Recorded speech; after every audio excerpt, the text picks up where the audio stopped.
I'm not ready to go yet, okay? I'm not ready. You gotta wait. I got shit to do. I'm in the middle of something, all right? Just hold on.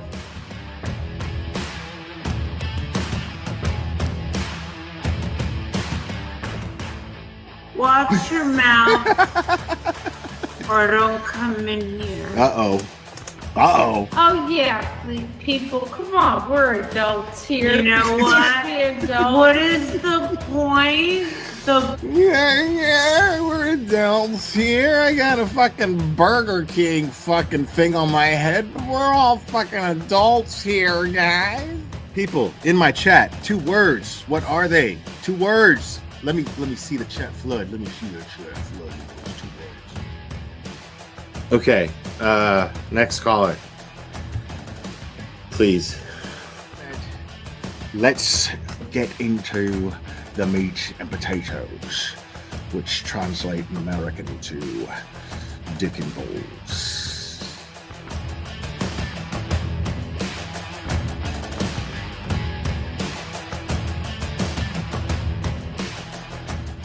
I got flip-flops. These are my flip-flops.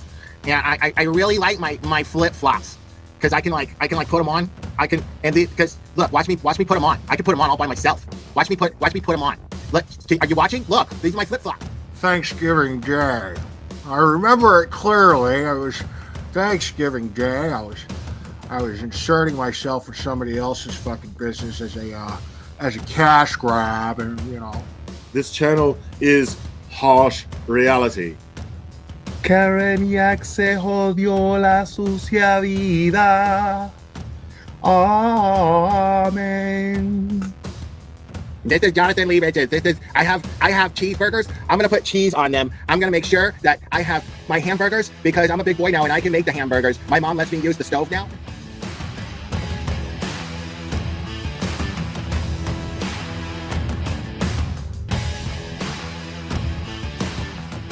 And I'm just like, wow, I like receipts, and they brought receipts. Like they had evidence to back up everything they said. And I'm like, okay, well, there's got to be another side to this, right? Like this can't. No, this is too fantastic. Yeah, because you're not going to just jump to the conclusion that there's a conspiracy amongst cops to cover up a murder.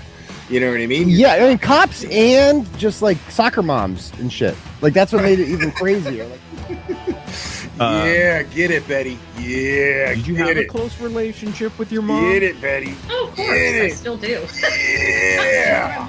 My older sister was kind of sad. She was more of the prissy girl. Like that is the best shit fucking shopping for dresses with mommy. I was the, tomboy that liked playing with the kids. Shout out to Cherry for just being easily the most faithful and loyal supporter that I've ever had. That someone could have that tenacity with loyalty. And I'm really blessed to have someone like Cherry be part of this channel and in my life. So it means a lot. And yes, I named him after Mr. T and Rocky. Say, woman. Say, woman. Say, woman. Bet your old man ain't got no heart. Why don't you come down to my apartment tonight and I'll show you a real man. Oh my God, I'm so in love with this little dude.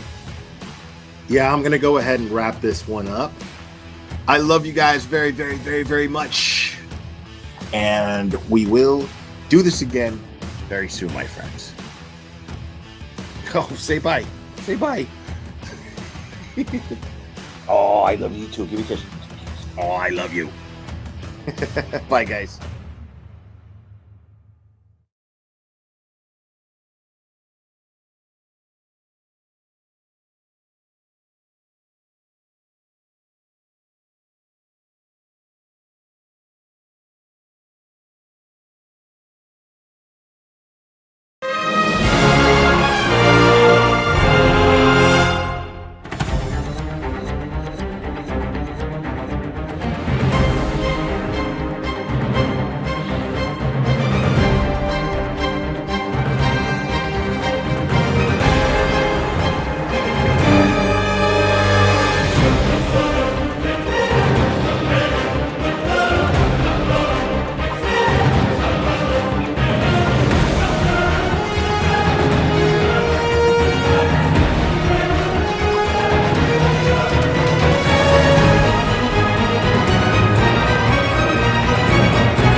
Woo! Welcome, everyone. Oh, my goodness.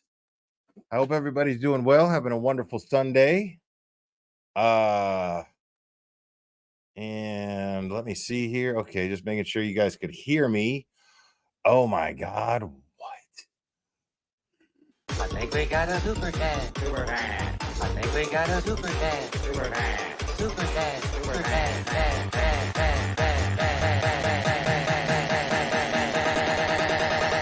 I think we got a super chat. I think we got a super chat. Thank you, little Irish girl. I appreciate you. So as you can see, I got a new microphone here, and I think it sounds exponentially better.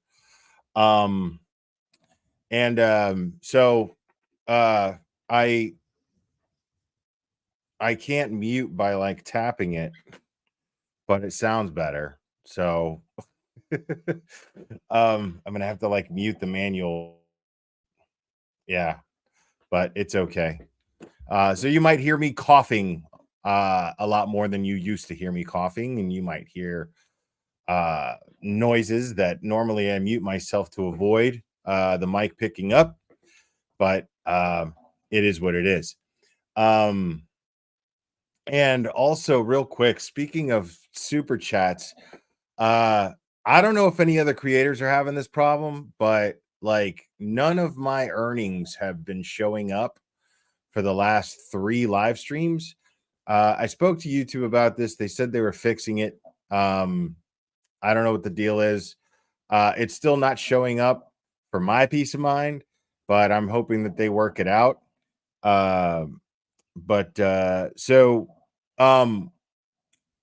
Just until it works out, I would prefer, if you felt the need to show support, to use one of the links that are provided here. If it's more easy for you to handle or to donate through super chats, that's fine. It is a thought that counts. Even if I don't get it, I still appreciate the effort more than you can ever imagine. So I don't know what's going on with it. They say they're going to fix it, but there's links, there's alternatives if you want to show support that way. And no pressure. I just letting you know that that's what's going on. So if you super chat, I may not get it until YouTube figures it out. So I don't know what's going on. Anyway,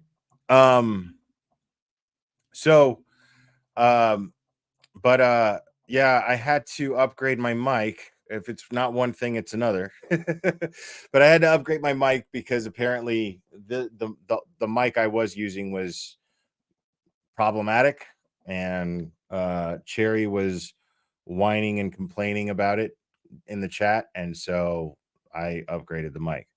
Or at least I think it's an upgrade. But yeah. So hopefully that's one problem. So it's like you solve one problem and then there's another, and it's just how it is. It's whatever. But so we're gonna do something a little different today. We're gonna do something that I actually make a conscious effort to avoid, honestly, which is discussing politics. Now, sometimes the subject does come up on my live streams because I do believe we are adults and we should be fine with discussing anything here in the chat, no matter how sensitive it is, no matter how strongly somebody feels in the chat, no matter how you feel about it.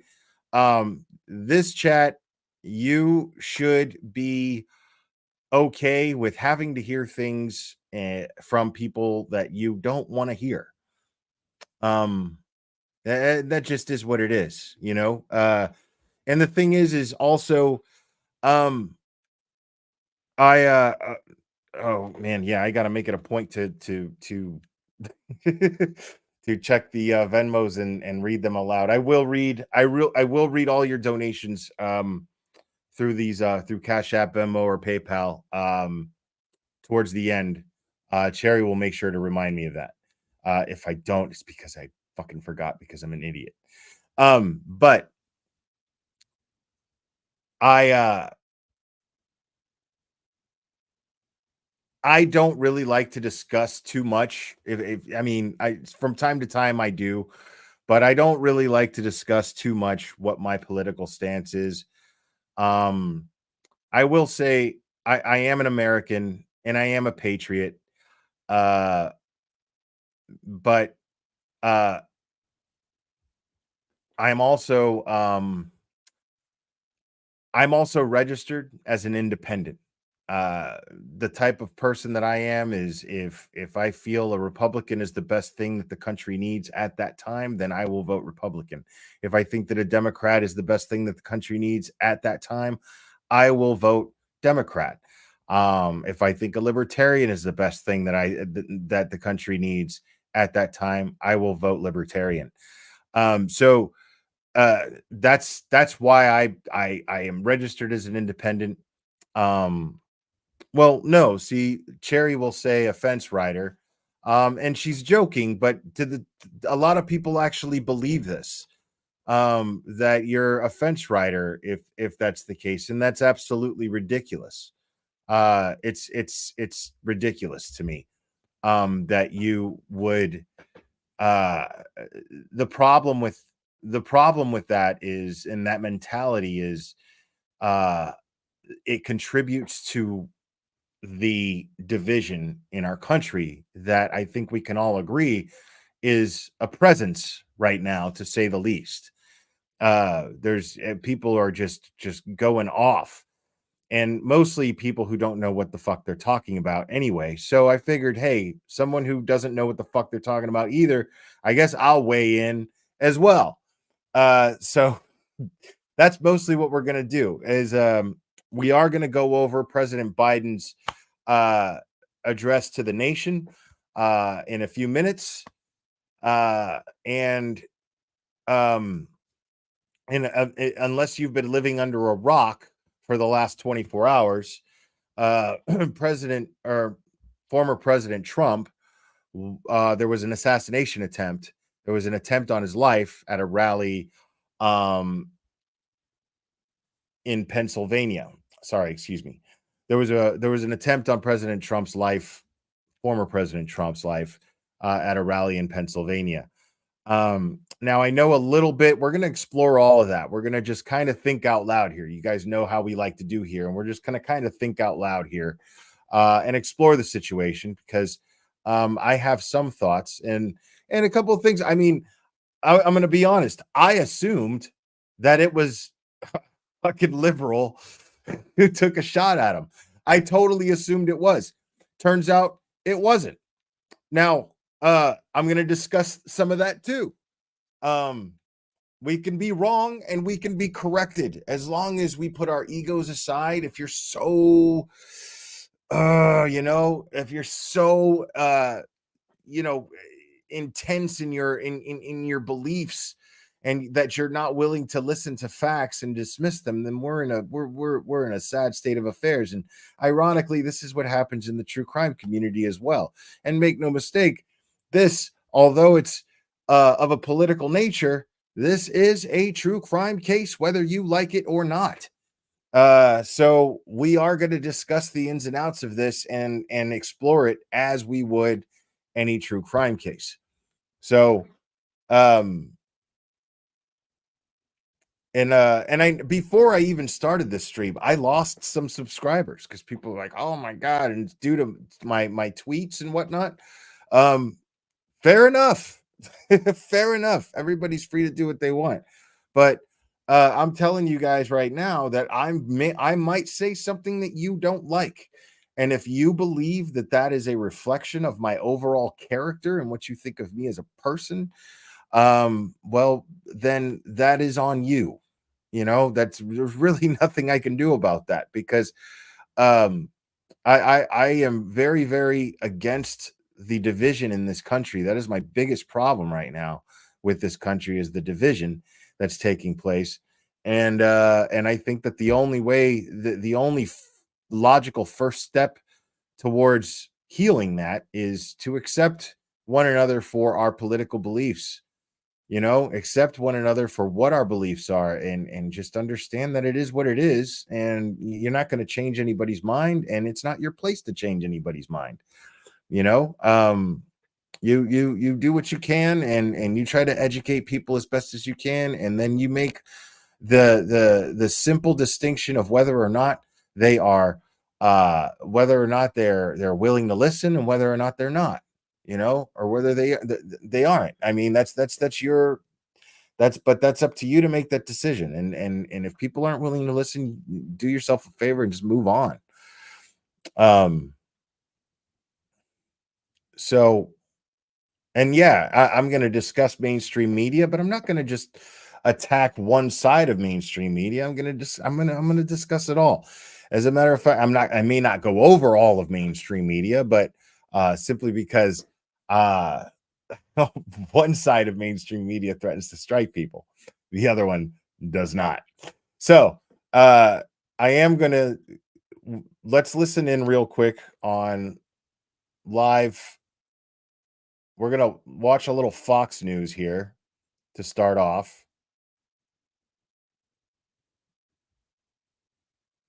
And faced him, he fled. I mean, these are questions. All right, hold on. Salvatore, thank you so much.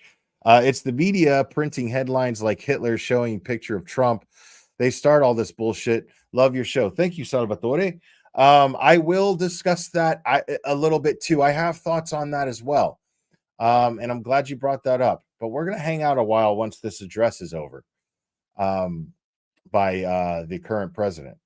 Sarah, thank you so much. Glad hearing someone telling the damn truth.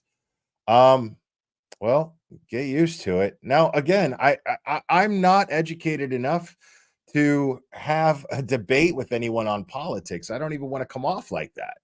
I'm really not. When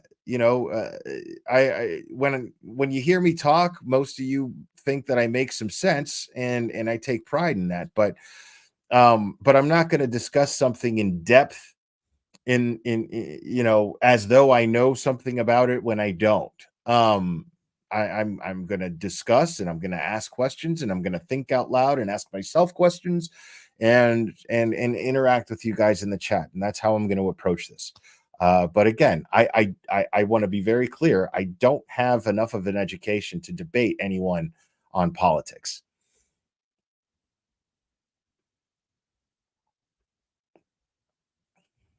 And took about 9 seconds before what I believe was the counter sniper from the Secret Service eliminating that threat. So there is no long-standing protocol. You don't sit there and make sure that this person verifies it and then gives you have to go to a boss and get permission. That's not the way it works. You identify the threat, you eliminate the threat. And again, now I don't know what should this not dude is have talking about. allowed that individual on that roof, because at the angle he was at, most likely the counter snipers that we see in the videos could not see him, because that roof bends down on the other side where he was able to get up. Now, again, I have not done a deep dive into this. But I've never seen a president act before, or someone being protected, either a president or a former president. I've never seen them act quicker than the protection detail that is assigned to them. I've never seen that in my life. So that right there is interesting. And I know that there's a lot of questions in regards to former President Trump's security events detail here. Not going to be doing that too much, but I do want to show people pretty much what we saw less than 24 hours ago, and what is really history in the making as we're seeing this go down in Butler, Pennsylvania. Jonathan, let's continue on here with the investigation going forward. The FBI now says that they are going to be investigating this incident. On the screen, I'm going to put up some more details that we have been learning over the past few hours here, details from FBI on Trump's shooting probe, now that they have kind of taken over this investigation. So they've told us this: they believe the shooter acted alone. No ideology identified. Suspect's social media accounts are being reviewed. No indication of mental illness. Gun used was an AR style, a .556 rifle purchased legally by suspect's father. Suspicious device seized from suspect's car. Investigating shooting as possible domestic terrorist. Let's get some more insight as to where this investigation is going and how the FBI is going to be handling it and what we can learn from them. Okay, because my question is, because as I understand it, this man is a registered Republican for at least the last 2 years. And if not mental illness, then what's his motive? What is the motive here? Again, we're going to discuss this and we're going to address this like any other true crime case, right? We're going to speculate a little bit based on the information that's made available to us. That's the best we can do. But I'm very, very curious how, I mean, okay, well, he flipped. A lot of people flip. They don't just grab a gun and start shooting at the person they don't want to become president. So I don't want to hear, well, he just flipped. You know what I mean? Like I need a little bit, I need a little more than that.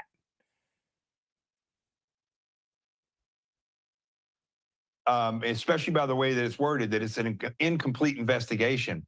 And this is where the lack of trust of the FBI comes into play, because of what happened with Trump in the past, because of what happened with fictitious evidence that a case went forward and was taken to the FISA court in which they got a warrant to spy on Trump. The way the Mar-a-Lago raid was carried out, as opposed to the way it was carried out with the Biden search, not raid. These are questions that people have about the FBI. At myself being an FBI agent, I have questions. And when I see this, I see something that doesn't need to be there. They need to say that they're carrying out the investigation and not give hints to what they may or may not know. Jonathan, very quickly here, I know that we are looking ahead to the RNC this weekend. Just a quick final thoughts, because we do have to continue on all of this coverage. But quick final thoughts. We did have a briefing from the Secret Service earlier today. This is going to be a big event, talking again, of course, about the RNC coming up this Monday. So thoughts about protocol going forward and what people can expect. A lot of people are turning out to Milwaukee for this event. Mm-hmm. Well, there's a lot more law enforcement officers because Milwaukee is a much larger metropolitan area than where that was at in Pennsylvania. So you're going to see a tremendous higher number of law enforcement officers in that area. But the reality is, Secret Service and those who are protecting that venue and the other venues should be working this as though, like I said earlier, that something will happen so that they know how to act and don't have to react, which is what we saw yesterday. They need to have a plan of action, not reaction. And so I don't look at this as any different as I looked at yesterday. You have protocols that you go through. There, you do your rings of security. You look at things from the attacker's point of view, and then you turn around and you decide, if it happens, this is how we will get our protectee out of here, secure the location, and eliminate the threat. All right, Jonathan Gilliam, their former FBI and Navy SEAL, we appreciate your analysis on this, a developing story that we have been following throughout this weekend. All right, so you take care. We'll speak soon. You got it. Thank you. God bless. So President Biden should be addressing the nation soon. So we're going to switch over to ABC Secret News. Service rushing the stage, racing to get him into a nearby SUV. Tonight, law enforcement revealing new details about the alleged gunman, 20-year-old Thomas Matthew Crooks of Bethel Park, Pennsylvania. They say he used an AR-style rifle owned by his father. And tonight, here, the chilling photographs from New York Times photographer Doug Mills appearing to show one of those bullets very close to the president's head. Another image, Trump reaching for his wounded right ear, his hand pulling away, that I've never blood seen. clearly on his fingers. The Secret Service says the suspect was armed with that rifle that was legally purchased by his father. Tonight, we want to listen to the president as he now addresses the nation about this political violence, this attempted assassination. Let's listen to the president. Fellow Americans, I want to speak to you tonight about the need for us to lower the temperature in our politics. And to remember, while we may disagree, we are not enemies. We're neighbors, we're friends, co-workers, citizens, and most importantly, we're fellow Americans. We must stand together. Yesterday's shooting at Donald Trump's rally in Pennsylvania calls on all of us to take a step back, take stock of where we are, how we go forward from here. Thankfully, former Trump is not seriously injured. I spoke with him last night. I'm grateful. He's doing well, and Jill and I keep him and his family in our prayers. We also extend our deepest condolences to the family of the victims who was killed. Corey was a husband, a father, a volunteer firefighter, a hero, sheltering his family from those bullets. We should all hold his family and all those injured in our prayers. Earlier today, I spoke about an ongoing investigation. We do not know the motive of the shooter yet. We don't know his opinions or affiliations. We don't know whether he had help or support or if he communicated with anyone else. Law enforcement professionals, as I speak, are investigating those questions. Tonight, I want to speak to what we do know. A former president was shot, an American citizen killed, while simply exercising his freedom to support the candidate of his choosing. We cannot, we must not go down this road in America. We've traveled it before throughout our history. Violence has never been the answer. Whether it's with members of Congress of both parties being targeted and shot, or a violent mob attacking the Capitol on January 6th, or a brutal attack on the spouse of former Speaker of the House, Nancy Pelosi, or information and intimidation Really, on bro? election officials, or the kidnapping plot against the sitting governor, or an attempted assassination on Donald Trump. There is no place in America for this kind of violence, for any violence ever. Period. No exceptions. We can't allow this violence to be normalized. You know, the political record in this country has gotten very heated. It's time to cool it down. You don't say. We all have a responsibility to do that. Yes, we have deeply felt strong disagreements. The stakes in this election are enormously high. I've said it many times that the choice in this election, we make in this election, is going to shape the future of America and the world for decades to come. I believe that with all my soul. I know that millions of my fellow Americans believe it as well. And some have a different view as to the direction our country should take. Disagreement is inevitable in American democracy. It's part of human nature. But politics must never be a literal battlefield, and God forbid, a killing field. I believe politics ought to be an arena for peaceful debate, to pursue justice, to make decisions guided by the Declaration of Independence and our Constitution. We stand for an Come America, on, man. not of extremism and fury, but of decency and grace. All of us now face the time of testing as the election approaches. And the higher the stakes, the more fervent the passions become. This places an added burden on each of us to ensure that no matter how strong our convictions, we must never descend into violence. The Republican convention will start tomorrow. I have no doubt they'll criticize my record and offer their own vision for this country. I'll be traveling this week making the case for our record and the vision, my vision of the country, our vision. I'll continue to speak out strongly for our democracy, stand up for our Constitution, the rule of law, to call for action at the ballot box, no violence on our streets. That's how democracy should work. We debate and disagree. We compare and contrast the character of the candidates, the records, the issues, the agenda, the vision for America. But in America. So were you just resolve our watching me, differences at bro? the Like, are ballot you box. using my speech to gain votes? No, that's how we do it, at the battle Still box, shitty, not bro. with bullets. I want some money. The power to change America should always rest in the hands of the people, not in the hands of would-be assassin. You know, the path forward through competing visions of the campaign should always be resolved peacefully, not through acts of violence. You know, we're blessed to live in the greatest country on earth, and I believe that with every soul, every power of my being. So tonight, I'm asking every American to recommit, to make America, think about it. What's made America so special? Here in America, everyone must be treated with dignity and respect, and hate must have no safe harbor. Here in America, we need to get out of our silos, where we only listen to those with whom we agree, where misinformation is rampant, where foreign actors fan the flames of our division to shape the outcomes consistent with their interests, not ours. Let's remember, here in America, while unity is the most elusive of goals right now, Thank you. nothing Hey, is it's more Chaos Coordinator. important for us now than standing together. We can do this. You know, from the beginning, our founders understood the power of passion. So they created a democracy that gave reason and balance a chance to prevail over brute force. That's the American we must be. An American democracy where arguments are made in good faith. An American democracy where the rule of law is respected. An American democracy where decency, dignity, fair play aren't just quaint notions, but living, breathing realities. We owe that to those who come before us. Thank you again. Those who gave their lives for this country. We owe that to ourselves. We owe it to our children and our grandchildren. Look, let's never lose sight of who we are. Let's remember we are the United States of America. There is nothing beyond our capacity when we do it together.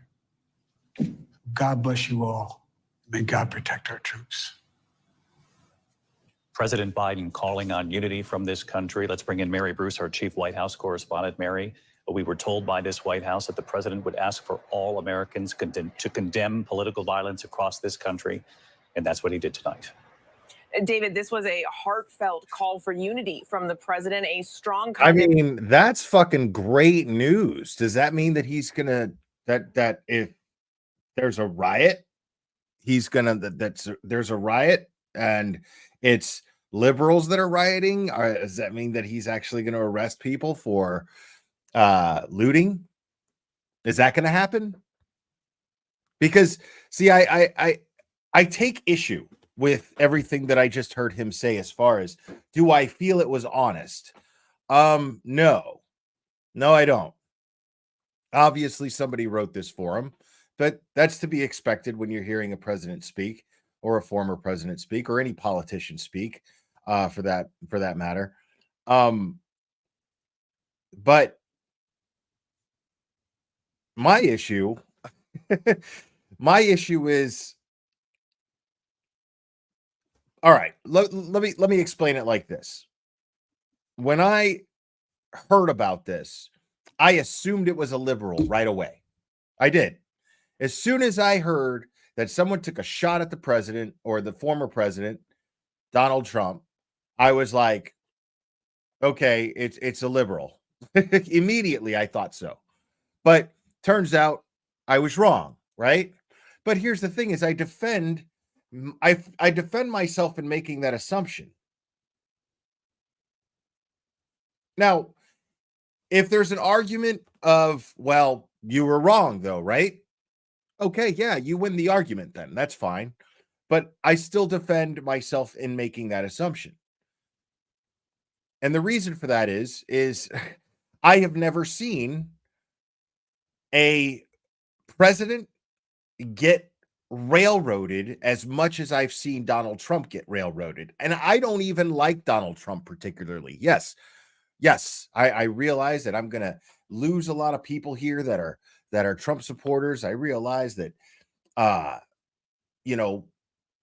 people here are passionate about their political beliefs, and that's fine. And that's okay. If we can't handle having a discussion and you can't handle my opinions, then this isn't going to be the channel for you, because we all have our opinions. Shanna, thank you so much. I appreciate you.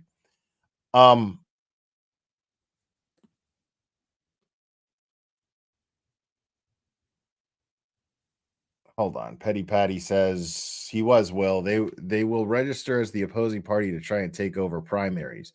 It happens all the time. The guy has a video where he says he hates Republicans and he hates Trump. Well, that makes sense. I don't know how true that is. We'll find out in due time, but I believe it. I fucking believe it.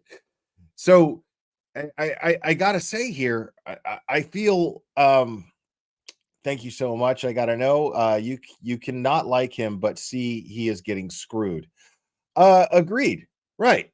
That's exactly my point. That's exactly my point. I don't think that I don't like the way that Democrats have handled being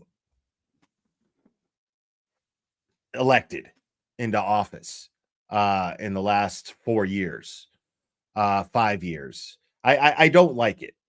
I'll be honest. And I feel like dirty shit has always happened. Don't get me wrong. I'm a realist. I understand that parties have always engaged in dirty shit to make elections go their way. I mean, it's happened since the beginning of democracy. I guarantee. I'm sure. I'm aware of this. Shannon Nicole, thank you. Rather listen to Lally all day than Sleepy Joe. Fair enough. Yeah. Patty K, thank you. We are nervous out in Chicago for the DNC convention coming. Yeah, and you shouldn't be. You shouldn't be. That's something that I absolutely agree with Joe Biden on, but I'll get to that. So, I mean, they tried to impeach this guy. They tried to convict him on multiple things, and then they finally get a conviction. All of this happens either during his presidency or knowing that he's going to try to run again, or before he even. I mean, this is a constant thing with Trump. He's constantly in court. He's had the FBI raid his house. I mean, I've never seen a party go through so much and do everything they can and weaponize the law to the extent that they have. And here's the hard truth, people, is from what I've seen, this, and mind you, I am uneducated, but I have eyes, and what it sure as shit looks like is that they've done everything they can to railroad this man from his presidency, if it were to be that, if that were to be his destiny, short of an assassination. I mean, think about it. Up until yesterday, now if it turns out that Democrats were behind this, I mean, then I'm not surprised in the slightest bit. I'm a little surprised that it's a Republican, but at the same time, I've seen some of the fucking yahoos that show up to Trump rallies, people who are unhinged. I mean, people we're talking about, look at JLR and Bullhorn Betty, for example, just those two alone. Just those two alone. One of them has an extensive violent background. You know what I'm saying?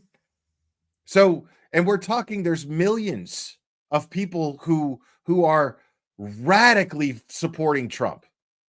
I mean, if you look at Bullhorn Betty show up at a Trump rally, dude, like she's all decked out like all of these other people. And I'm not faulting people who are decked out like this.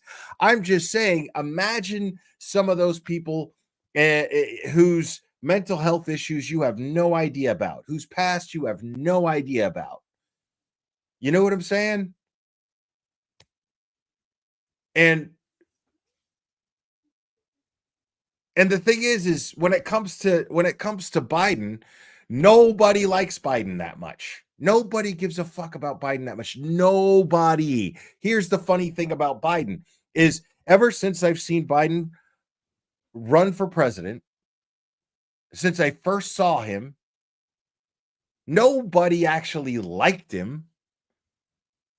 The last election, the only reason he got voted into office was because he wasn't Trump.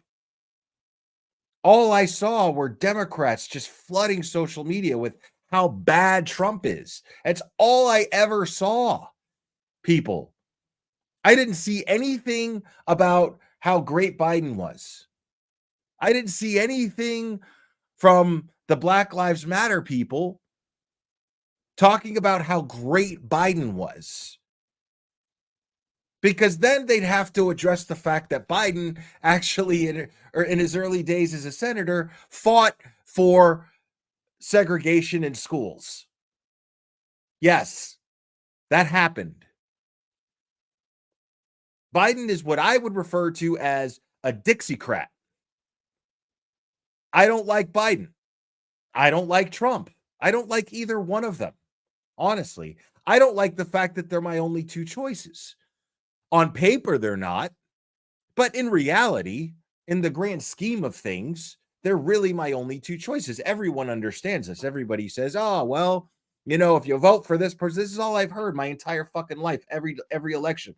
Well, if you vote this person, you know, you're taken away from votes for this person. If you vote third party, you're taken away from the votes of this person, and you're not doing what you can as an American. I call bullshit. I say the script is flipped on that. I say if you are cowering to that norm, you're the problem. You're absolutely the problem, in my opinion. Because there's a reason why, in theory, you have that third ballot. There's a reason in theory, and that is because you should be able, in a democracy, you should be able to vote for whoever you want to vote for. So on paper, okay, on paper, sure, that's great. God bless America. I can vote for Batman if I want to. Awesome. But I mean, the bottom line is one of the two that are only allowed to debate. They didn't even let RFK Jr. debate.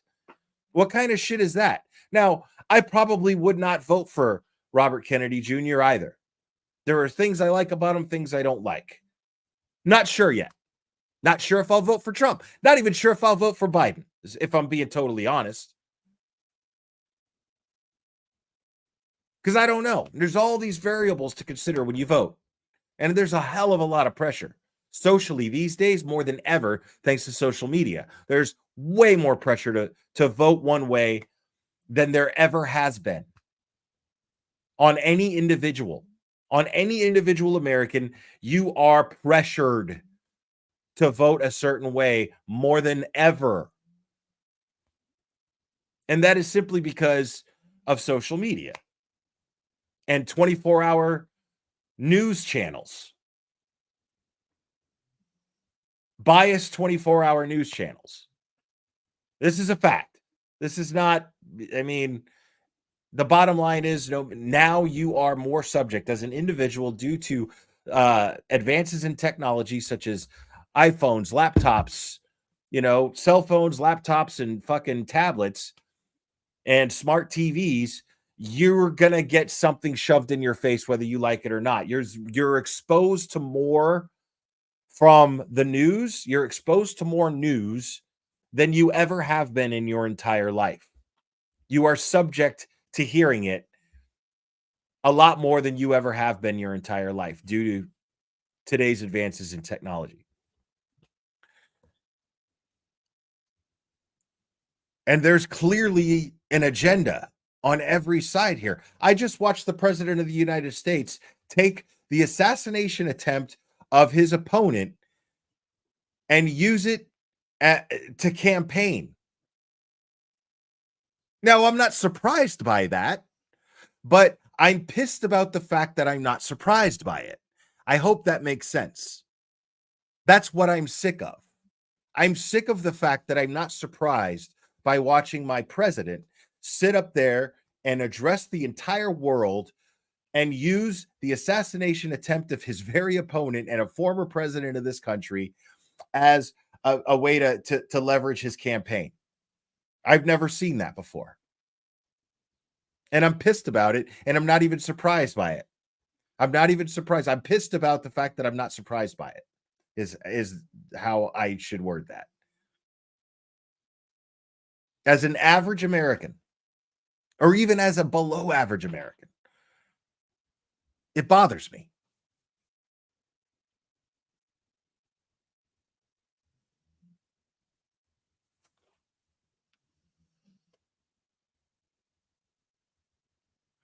And that's fair. I get that. And my heart genuinely goes out to those of you who love Trump, because now you're in fear. If you're one of these people, and I respect your opinion, I honestly do. If you're one of these people who truly believe that Trump is going to save this country and actually make America great again for you, then my heart absolutely goes out to you if you feel this way and you feel this fear, not just for yourself, but for your country. To me, that's actually patriotic. And this is something that I share with you, is that patriotism. That patriotism ties us together. Even though I may not feel that this has I may or may not feel whether or not President Trump's ability to run the country, whether he's elected or otherwise, I don't necessarily, even though I don't necessarily feel like that is going to be the end of this country and this country, I respect people who do feel that way. I respect people who do feel passionate about this person who they believe is going to help and save them and save their country. I absolutely respect that. At least you believe in your candidate. That's a respect that I will give, that I will absolutely give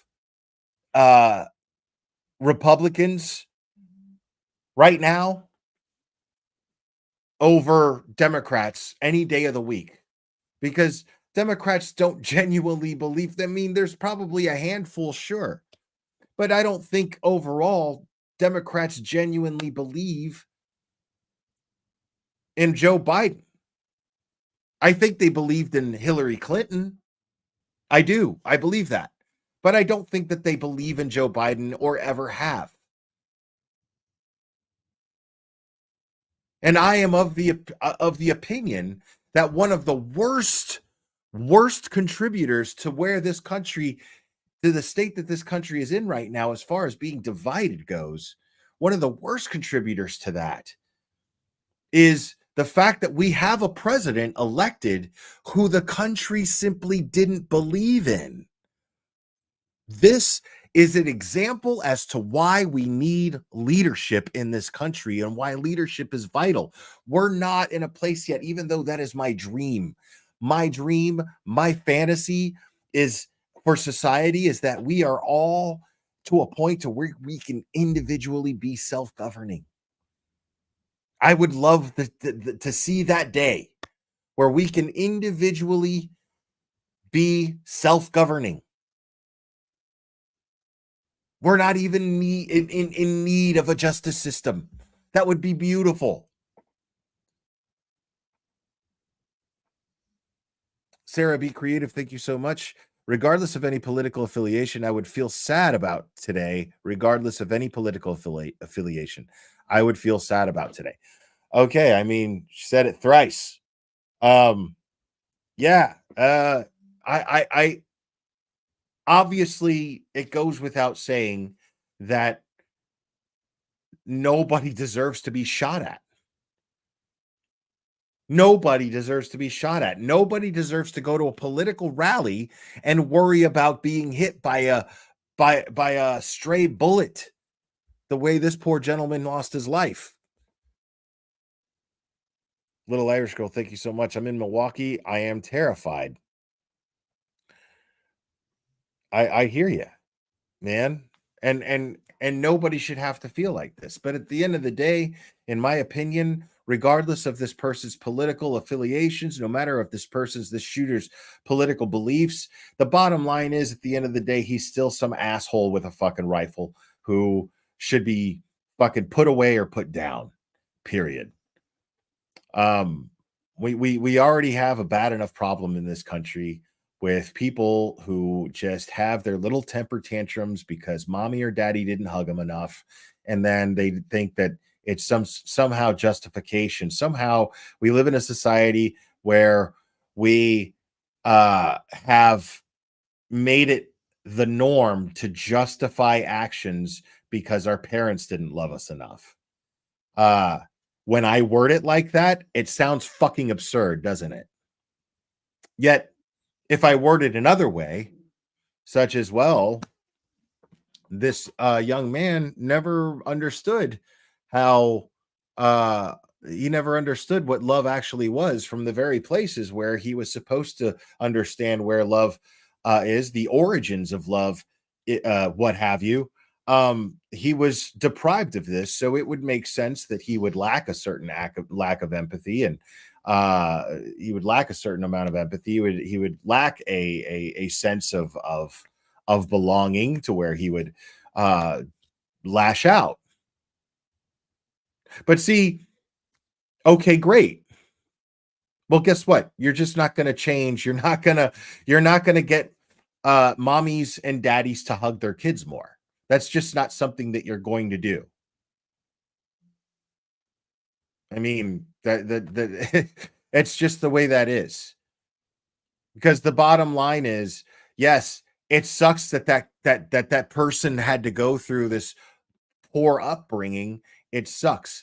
But the bottom line is that we shouldn't be lenient towards people because they are angry about the way that their lives turned out, because there are a lot of people out there who have had very, very unfavorable upbringings, yet they take the energy and they take that anger and they direct it in a positive direction, and then they make the best of it. And they have trauma that they have to deal with for the rest of their life, sure, but they take it upon themselves to manage said trauma.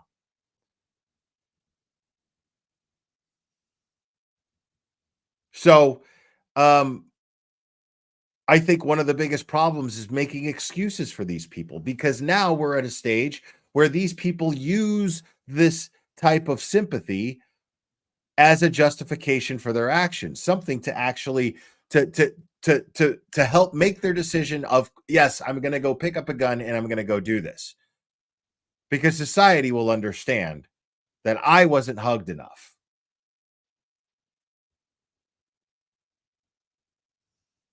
There's less of a fear of consequence now, because we want to give people like this excuses. Therefore, this has caused an effect where there is a lack of consequence, or a lack of fear of consequence, I should say, excuse me, for these actions.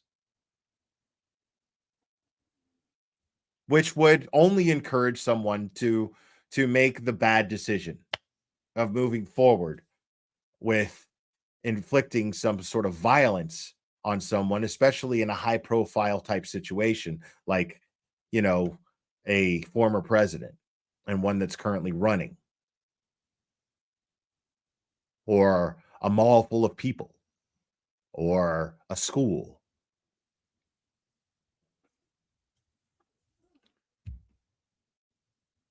And it's just, it's disappointing, when I can't watch my president and be proud. I want to be proud, Democrat or Republican. I want the president who's sitting in that desk with that flag behind him and those two flags behind him in that room.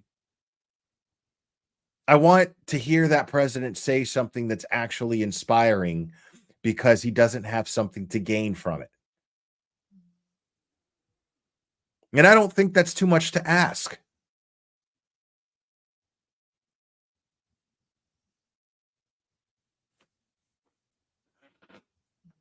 Because this is all fucked up. Because now people are going to be voting for the wrong reasons. There's going to be a wave of votes, and I mean a tidal wave of votes, for the wrong reasons. There already was, but now it's going to be worse. I mean, look at that. That picture alone is going to win him the election. This picture right up here is going to win him the election. Make no mistake about that. He's got blood across his face. There's a flag facing down right now. Like, look at how the flag looks. It's not being pointed up and waving. This is the ultimate picture to be captured just before an election.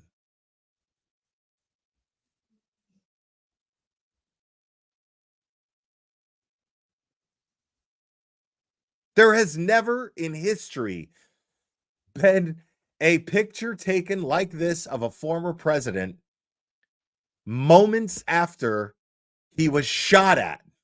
There was an attempt on his life. This has never, ever happened.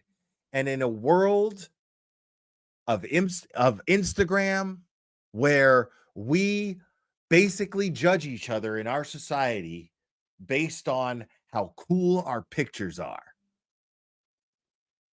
in a world, more specifically in a country like this, that shit right there wins an election.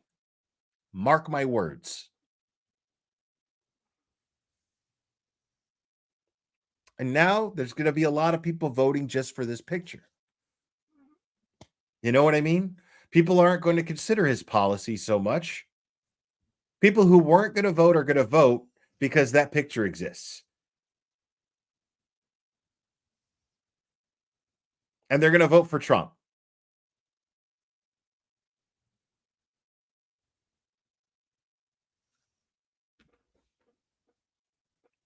Now, if we were conspiracy theorists, woo, man, there's a lot of motive.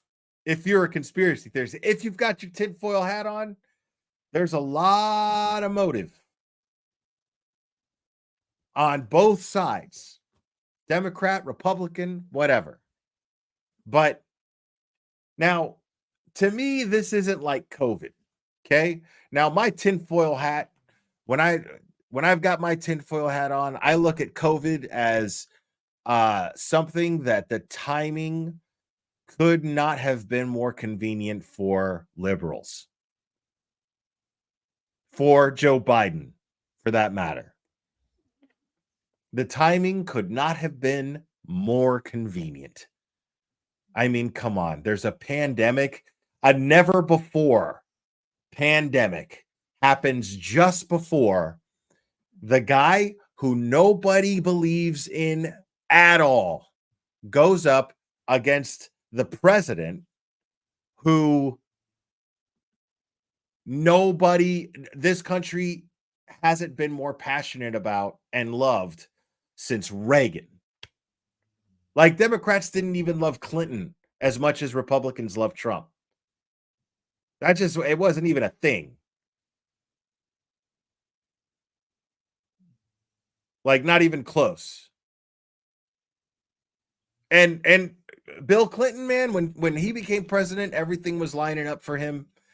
People were sick and tired. Like, this is why we have the every 4 years thing, man. Because if you let somebody become president for too long, the balance shifts way too much to their side. And then things become a little too right wing for the country. You know, we could put up with some of it. You know, that's compromise that we all have to make. If you're a Democrat and a Republican gets voted in, okay, well, you know, you still get up, you do what you got to do, and you live your life. You know what I mean? But after 8 years of Reagan policies, because George Bush takes over after he gets voted in, after fucking Reagan, and you have just fucking years and years and years of Republican policies. Right? So Clinton comes along and popular culture shifts. When Clinton comes along, you know, grunge comes out, you know, there's gangster rap. There's, I mean, people are no longer just talking about arbitrary bullshit anymore. People are talking about real issues. People are expressing themselves artistically with, you know, about real issues, things that they have problems with, and it's mostly the left. And when I was a kid, I was all part of that. And then Bill Clinton comes along, and then he plays saxophone on the Arsenio Hall show, and there you have it. There you have it.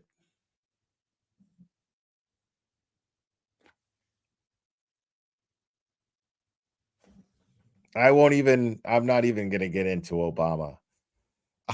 I'm not even going to get into talking about Obama right now. But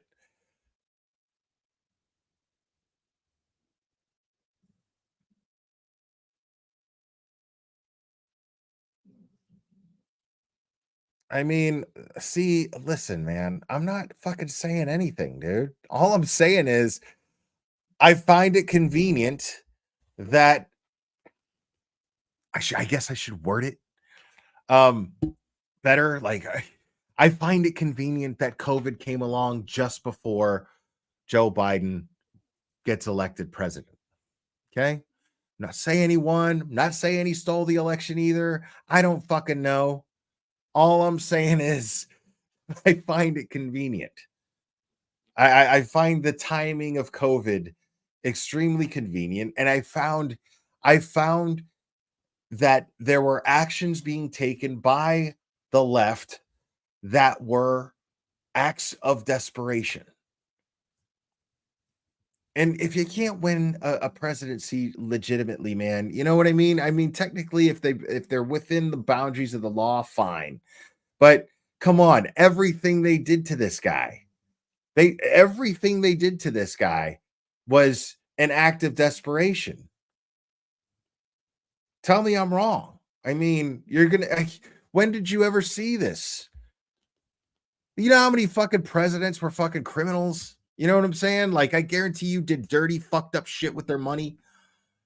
Nobody ever bothered them or took them to court before. It was just a question of like, okay, well, what can we find on him and what can we try to charge him with? Let's weaponize the law to try to charge him with something. We got to do whatever the fuck we can to keep this guy out of office.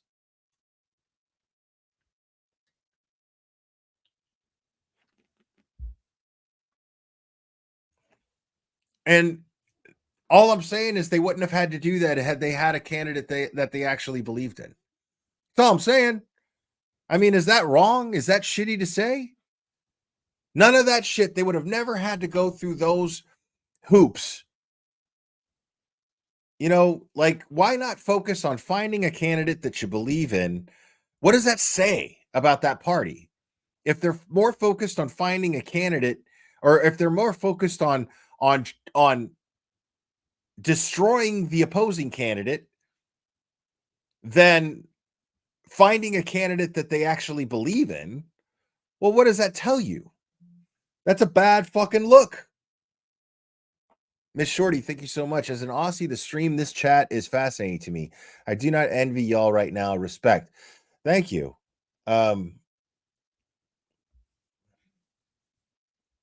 No, I mean, there's smear campaigns, sure, but this is beyond the scope. This is beyond the scope. Sure, there's I'm not telling y'all who I'm for. I'm not gonna fucking tell y'all who I'm for. That's none of your fucking business. It's none of my business who you all are voting for. You know? I mean, you're free to say whatever you want. I'm saying it's my decision to disclose who I'm going to vote for versus, you know what I'm saying? Like it's your decision to disclose who you're going to vote for. That's fine. You're more than welcome to disclose that here in the chat. I'm saying you're not going to get that information from me because it's none of your fucking business.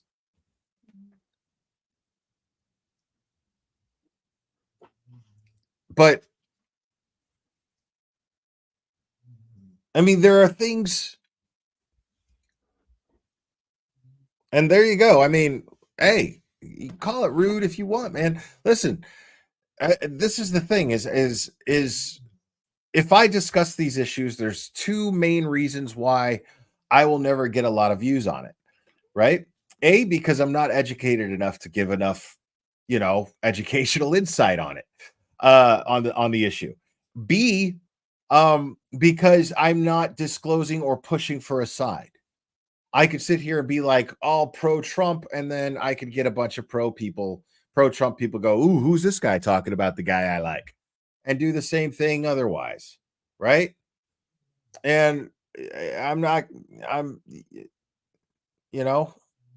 rather have a real conversation about the things that actually concern me. We have become complacent in having politicians lie about what they'll do in office while running, knowing they won't if elected. That's a problem. Well, here's the thing, though, and here's another thing.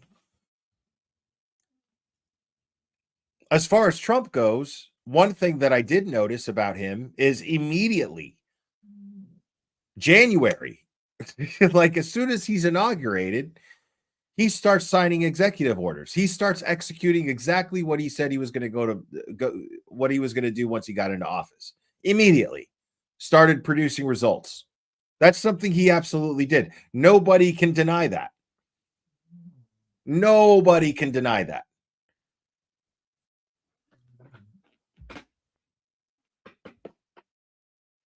But the problem is I think that there's more than just Donald Trump who is qualified to do exactly the same fucking thing.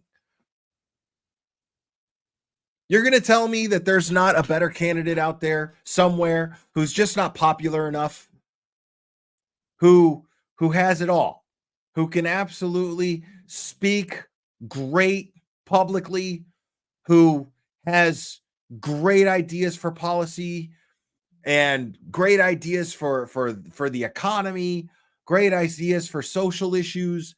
I mean, all of it, right? You're going to tell me there's not somebody out there who's absolutely likable, that has more integrity than Trump?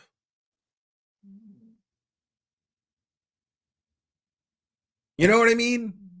You're going to tell me in a country full of millions and millions and millions, there's not one, I mean, let's just say millions of politicians. There's not one that's actually like the total package. And we're not out. How do these guys get fucking picked anyway? Like that, I don't even know. Ashley Bourne, thank you. I'm from Australia. Just curious. Say both Biden and Trump aren't good for the country. Who else would be the perfect fit? See, that's my point. I honestly couldn't tell you. I don't know.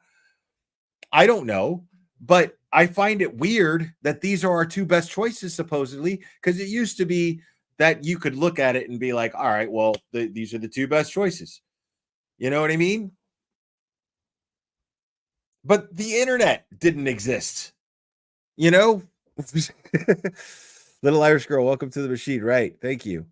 I mean, the internet didn't exist, so nobody could really do their own personal research. Nobody was so inclined. If you had a 9-to-5 job and a family and kids, you know, what are you going to do? You're going to hire a private detective to do digging on your favorite fucking candidate? No, of course not. But now you can just jump on any fucking device that you've got in your house and find out someone's entire life. You can do it in between tucking your kids in and putting your PJs on. You can absolutely do that now.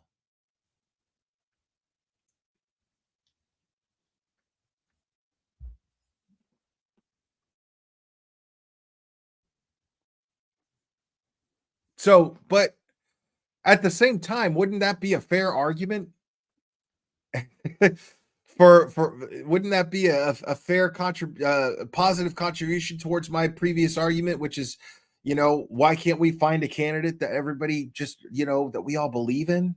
Why is that so difficult?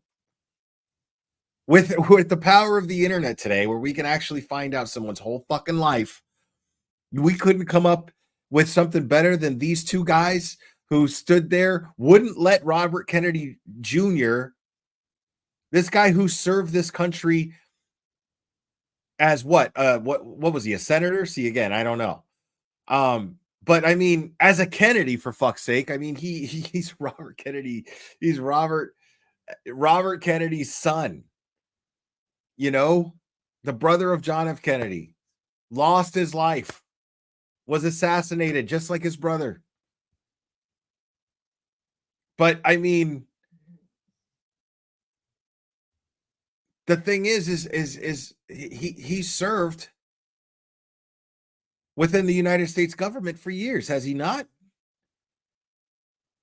And you don't give this guy enough respect to debate Trump and Biden? This guy, you won't give him enough fucking respect to do that? See, that's what I get pissed about.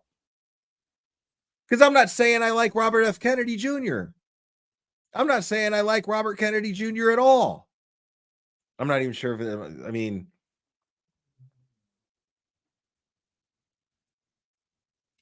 I'm not saying I even like the guy. I'm saying, why not let him debate? Let the people decide. Give him a chance to talk. Give the country a chance to hear him rebuttal against Trump or the president. I mean, what is the problem there?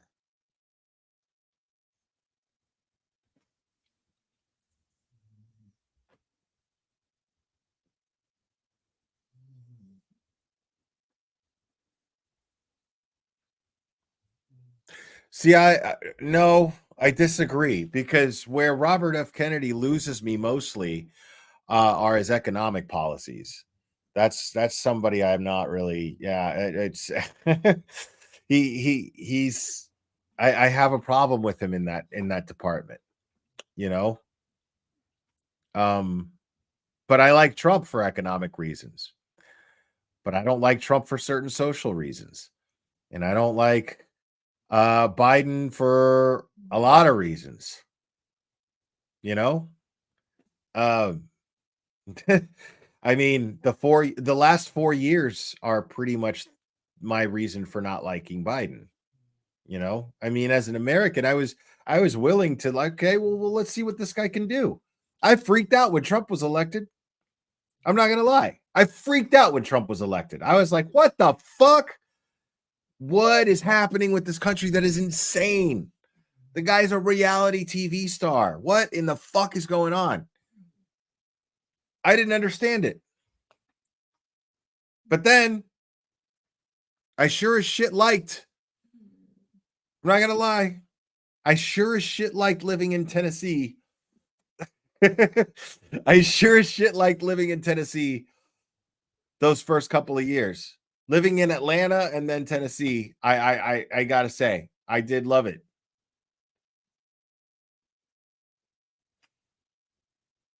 You know? Yeah, I know. Ronald Reagan was an actor. I get that too.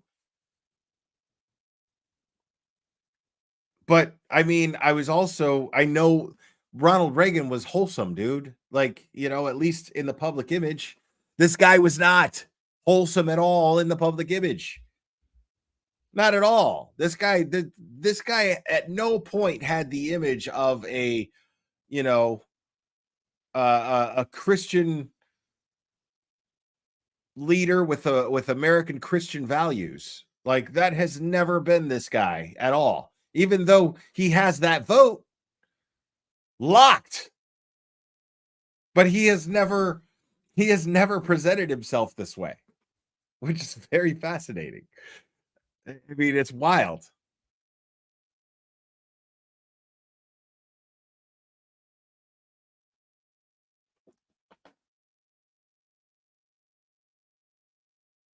I don't know, man. Something's wonky with the super chats and everything, man. I don't know.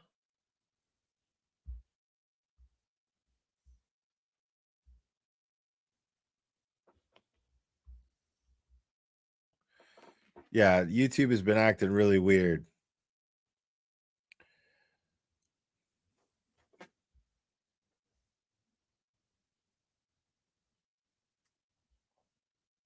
Let's find out a little bit more about this shooting. Stunning photo shared around the world today. Investigators say the suspected gunman fired several rounds from the roof of a building just outside the security perimeter before a Secret Service sniper returned fire and killed him. Dramatic video shows Secret Service snipers on the roof of a different building as they reacted to the shooting. The FBI is leading the investigation, and the FBI director told reporters on a call this afternoon that yesterday's assassination attempt was, quote, an attack on our democracy. Security is. I mean, it really is. Like, you can't just go around shooting people because you don't want them to be president. It doesn't work that way. But I'm a little bummed. I mean, I don't shed a tear for the asshole. I honestly don't. But I'm a little bummed that the shooter was killed, because I'd like to know more. I mean, I'd like to know if he was hired by somebody. I'd like to know, hopefully maybe they find a manifesto or something, but I mean, we'll never know. Things like this is going to spin conspiracy theories for years and years to come, people. Guarantee you that these events are going to spin insane conspiracy theories, because they're already happening right now. They're already happening. So now people are saying that the liberals are trying to say that it was staged, that Trump had this staged in order to win the election. I wouldn't put it past him, but I'm not going to make that assumption simply because I have no evidence of it. You know what I mean? As far as I'm concerned, there was an assassination on the former president's life. There was an attempt on the former president's life. That is, as far as I'm concerned, that is what it is. I have no evidence that this was a staged thing. I mean, it's not absurd. It's not absurd. It's not absurd. I mean, if somebody has the budget to pull off a hoax like that, it's Trump. What I'm saying, though, is I have no evidence to indicate that. I'm not even saying that I believe it. I'm just saying it's absurd to say that it's absurd that it could happen. I mean, it could absolutely happen. Considering everything, considering what this man has been through, who's to say that he doesn't have advisors that are telling him, listen, dude, why not fight fire with fire at this point? Why the fuck not just, let's just fucking lock these voters. This is what we do. You know what I'm saying? No, you guys are like, no, don't say that. Don't say that. I'm saying you're crazy to think that it's not possible. That's all I'm saying.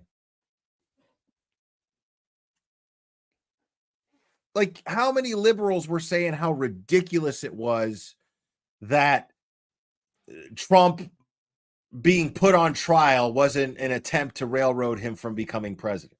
You know what I mean? How many liberals would sit here and say, "Oh, that's paranoid and that's ridiculous"? You know what I'm saying? Like, come on. Just all I'm saying is in how crazy today is, I'm not going to be gaslit into fucking entertaining the most absurd shit in the world, you know, in an absurd world that in the absurd world that we live in today. I'm not going to be gaslit for entertaining absurdities. You know what I'm saying? Like, I'm just not gonna. That's bullshit. People to say that I'm crazy for even entertaining this as a possibility. No, you're crazy for not entertaining it as a possibility because you are living in a crazy fucking world. And if you don't see it around you, then you are the one who is ignorant, not me. Sorry. You know? I mean, this is a fucked up, insane world right now that we're living in, dude. And I've seen fucked up, insane shit already happening. Look at what's going on in Norfolk County, people. We talk about the Karen Reed case all day long, and we talk about how there is an absolute conspiracy. That there is an absolute conspiracy to railroad this woman. If you didn't look at the evidence, you would say it was fucking absurd, wouldn't you? You would say no fucking way. You would be saying exactly what everybody else who's never looked at the evidence is saying, right?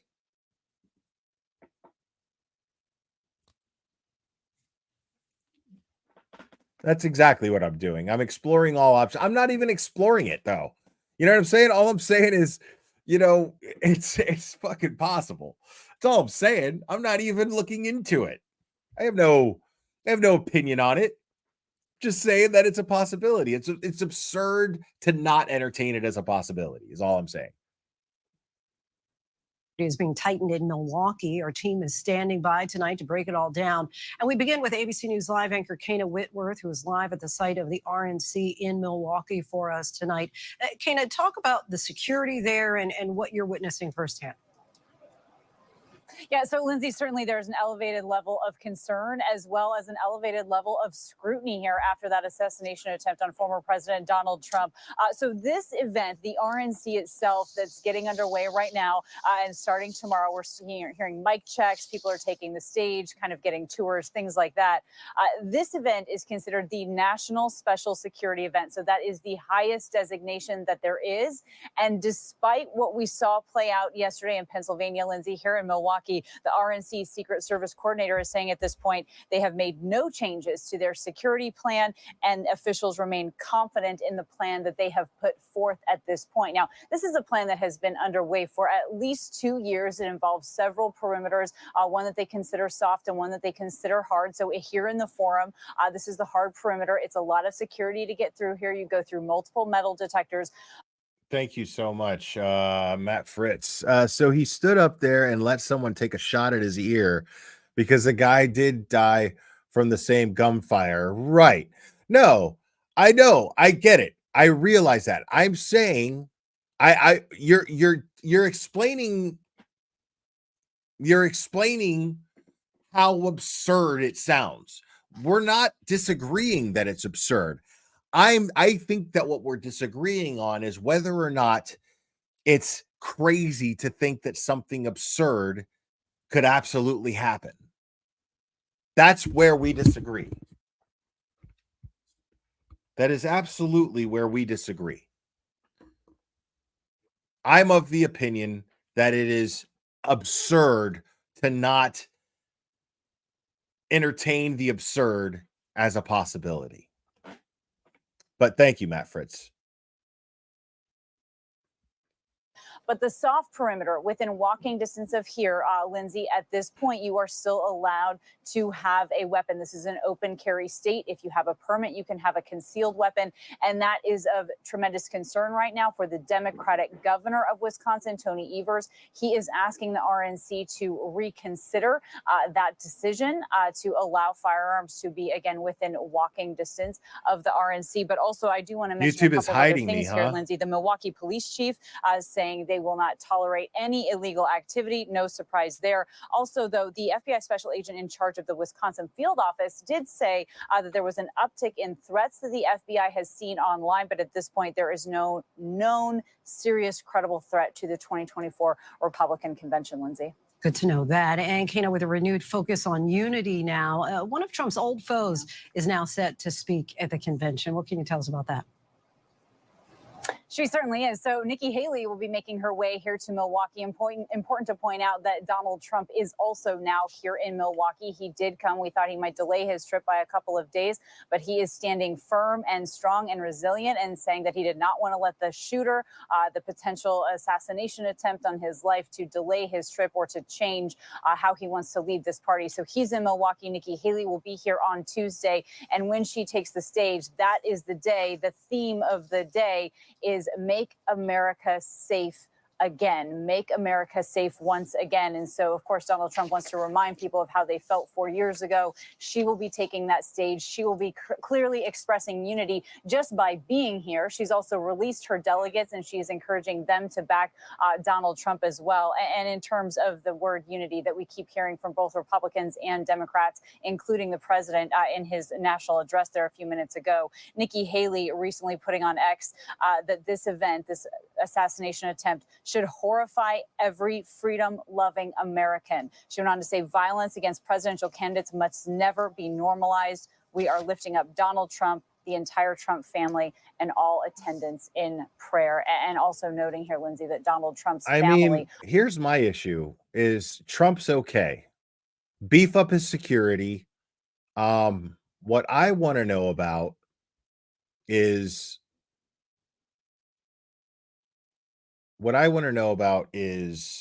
the person who lost their life.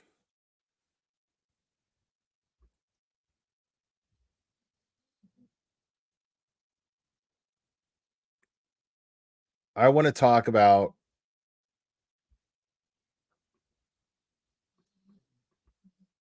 why can't I see this?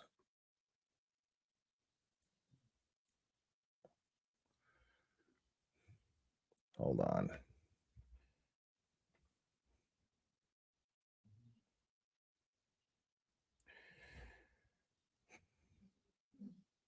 It's very irritating because I can't see the whole post.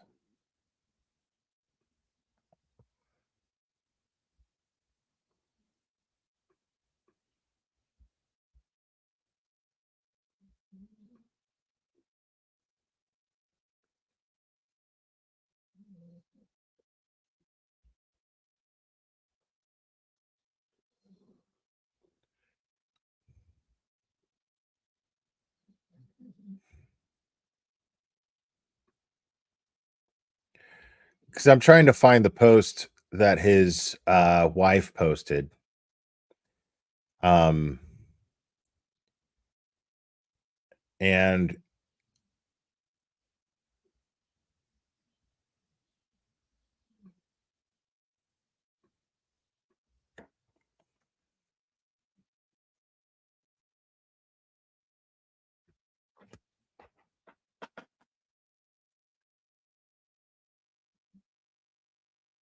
no.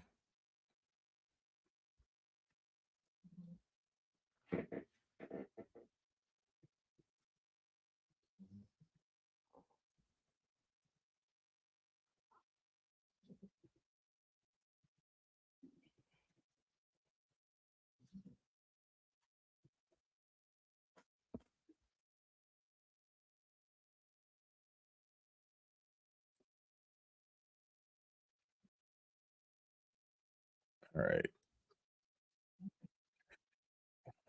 Because it's bothering me, guys. What's bothering me is that I don't even have the gentleman's name. There's all this news. If you want to really see something that said, take a look at what happened. You can hear several pops and see the former president grabbing his ear, ducking for cover behind the podium. Secret Service agents rushing the stage, surrounding Trump, shielding him, taking him down to the ground. The screaming crowd looking on in horror. A short time later, agents carefully lifting the former president up. I got you, sir. I got you, sir. Let me get my shoes, sir. Hold on, your head is bloody. Blood clearly seen on his face, Trump pumping his fist. Agents whisking the former president off the stage, down the stairs to a waiting armored SUV, rushing him to a local medical center. We heard what we appeared to be gunfire coming. The former president was rushed off the stage right now. With Secret Service, he's being escorted into his vehicle. This was a chaotic moment that just played out right here in Pennsylvania. People running and rushing to the ground as they heard those apparent shots fired. Then pandemonium, thousands of people running for cover. You're unbelievable. Tonight, the Trump campaign releasing a statement saying the former president is fine and being checked out at a local medical facility. Donald Trump Jr. telling ABC News he spoke to his father, who remains in the hospital, and described Trump as in good spirits, saying he remains under observations. Just hours ago, this area was lined with Trump supporters. They entered that tent right there to be screened by Secret Service, going through metal detectors, their belongings detected. Now, this is the space where you have Trump supporters that are leaving, panicked and confused, as Secret Service agents rush us out of this area and back to our cars. Tonight, the crowd still in disbelief. Tell me what you saw and what you heard. You said that you heard the popping sounds and you got down. Sounds. At first, you think like maybe firecrackers, but it continued. No, I know his name's been released. I'm fully aware of that. What I'm saying is, why isn't the news talking about him? I think I found a clip where they are, but I mean, that's my whole point is like, where are the priorities in the media? Because Trump's okay. We saw him pumping his fist. Okay, cool. Right? He's alive. He's good. Why are they not addressing the people who actually got shot, bystanders who were Trump supporters? Why is that not being discussed by the mainstream media is my issue. Well, sure, on the local level, but it continued, and then somebody yelled, "Get down!" We got down. no, and I see that there's people like there's YouTubers that I like that are like, "Oh, President Trump took a bullet for this country. If you don't vote for him, we're done. Fuck you." That's what I have to say, and I'm like, "What?" You know what I mean? Like, okay, I mean, but why are you not talking about the person who actually died from a bullet? Didn't that person die for their country? If they were not there to support a candidate and covered bystanders, being their family or not, doesn't matter, covered bystanders, gave his life bravely. I mean, yes, I see the name Corey Comparatori, I think. Comparatori. I'm not sure how to pronounce it, but I realize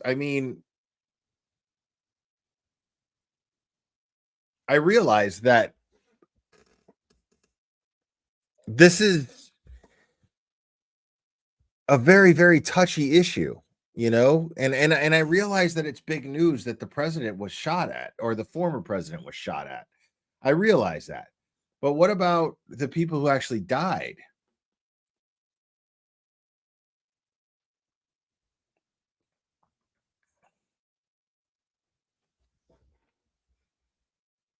All right, now we're talking. Thank you, Cherry. So Pennsylvania State Police identify victim shot.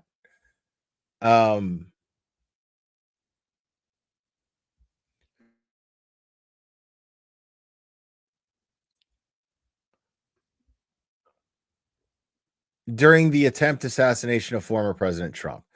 Butler, Pennsylvania. The Pennsylvania State Police today released the names of the 3 attendees shot during the attempted assassination of former President Trump at yesterday's rally in Butler County. The deceased victim was identified as Corey Comparatori, 50, of Sarver, Pennsylvania. The second victim has been identified as 57-year-old David Dutch of New Kensington, Pennsylvania, who is currently listed in stable condition. The third victim was identified as 74-year-old James Copenhaver of Moon Township, Pennsylvania. He is also listed in stable condition. These victims and their families are certainly in our thoughts today, said Colonel Christopher Paris, Pennsylvania State Police Commissioner. The Pennsylvania State Police continue to work tirelessly alongside our federal, state, and local partners as this investigation continues. Governor Shapiro ordered United States and Commonwealth flags on all Commonwealth facilities, public buildings, and grounds across the Commonwealth of Pennsylvania to fly at half-staff immediately in honor of Corey Comparatori. The governor has also extended the prayers of Pennsylvanians to the 2 Pennsylvanians who remain hospitalized and their families. Thank you, Cherry, for that. So, so 3 people were shot. 1 was killed. And as far as I'm concerned, they should be getting all the news, I also don't want their peace to be fucked with, but at the same time, it's like, at least the man who gave his life, he should be getting more news than Trump, in my opinion. I understand. I'm a realist. I get it. Yeah, Twitter cut me off too. Twitter cut off my stream. Somebody probably reported it.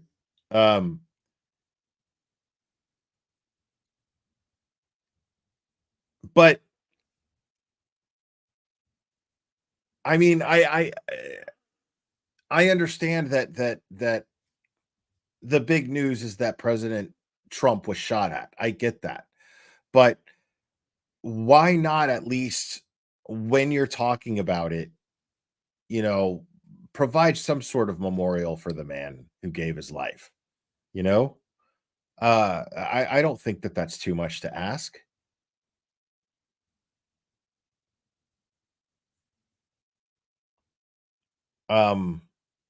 He just said the victims, Biden just said the victims, but to not have named him by name is pretty shitty, pretty shitty of the president to not do that. Sorry, but it's true.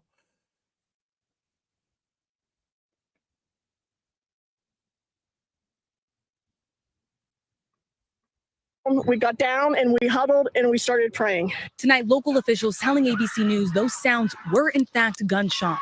Live rounds fired from a rooftop adjacent to the venue outside the security perimeter. Tonight, law enforcement recovering an AR-style rifle.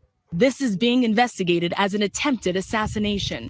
And tonight, the local district attorney telling ABC News at least 1 person is dead and the shooter is dead as well. A law enforcement official briefed on the investigation tells us this image is believed to show the suspected gunman on the roof.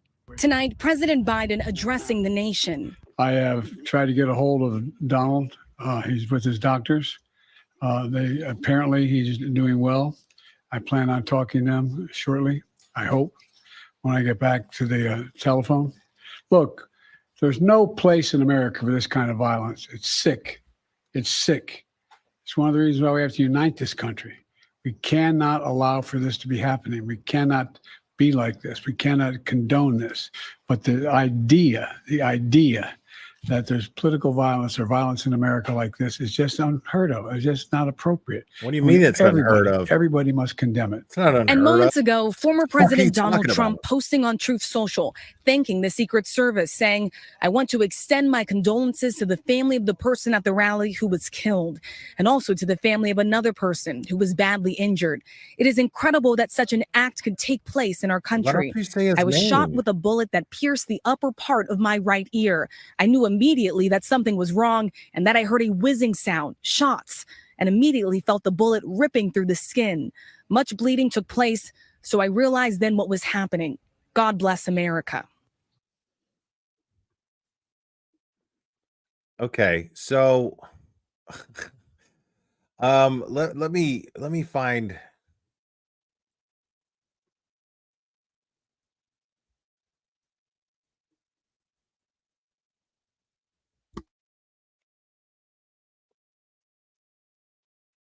Let me see something here.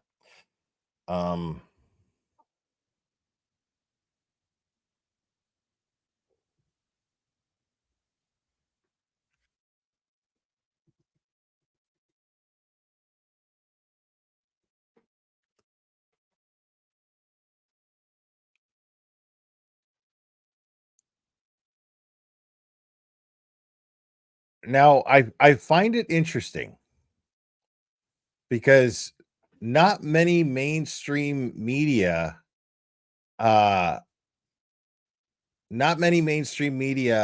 outlets will call it an assassination attempt. I find this very interesting as well. Why not call it an assassination? That's exactly what it was. See, what I see here is things like this. Hold on.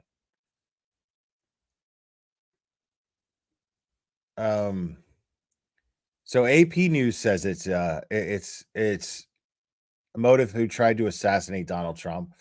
CNBC says Trump shooting. Biden says politics must never become a killing field. USA Today. Watch live now. President speech from Oval Office Sunday after Trump rally. Shooting. See what I mean? CNN. What was said on stage in the seconds after Trump was shot? New York Times. Live updates. Authorities find explosives in car of gunman killed.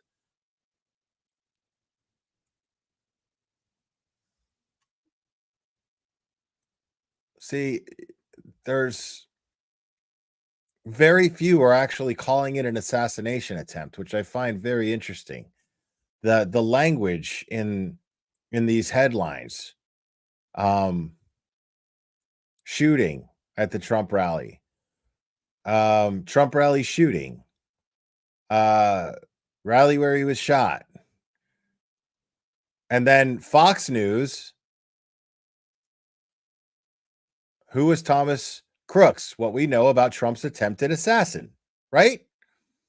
I mean, of course, Fox News is right wing, so they're going to call it an assassination. But NBC News, how did gunmen open fire on a Trump rally? BBC, what we know about Trump's attacker.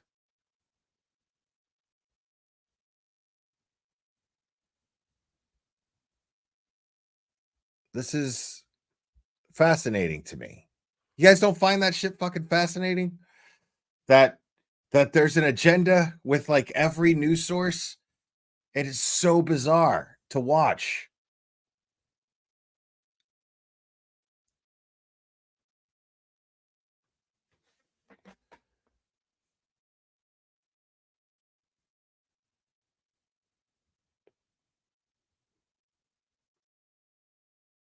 Let's see what Fox is saying again. We intend to show the whole country why Donald Trump needs to be returned to the White House. Chairman, where were you when you heard about the shooting? What did you go through? I was at my hotel. My phone started buzzing for about 3 hours straight at my hotel. And so it was, I've talked to folks on the ground in Pennsylvania, and, as the tragedy kind of unfolded as we went along. And it's tough. It's tough. And I've been through a lot of demonstrations in my 40 years of politics. Now, there's something funny that I saw. Hold on a second. I hope my Twitter still works. I think they just ended my stream. But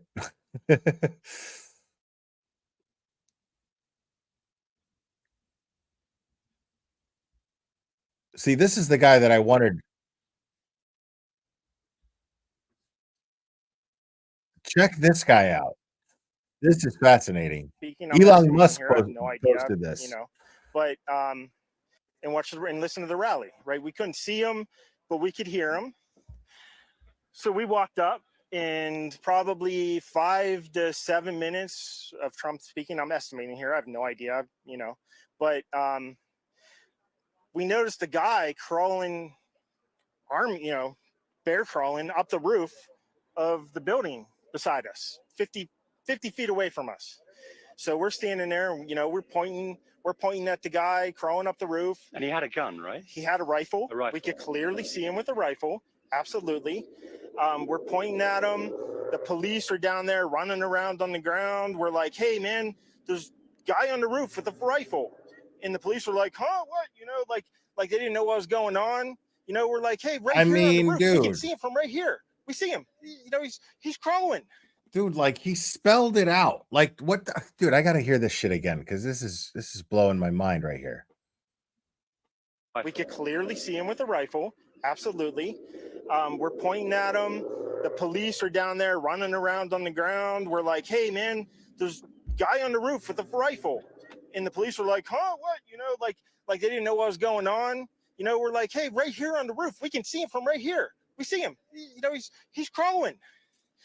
And next thing you know, I'm thinking to myself, I'm like, why is Trump still speaking? Why have they not pulled him off the stage? I'm sitting there pointing at him for, 2-3 minutes. Secret Service is looking at us from the top of the barn.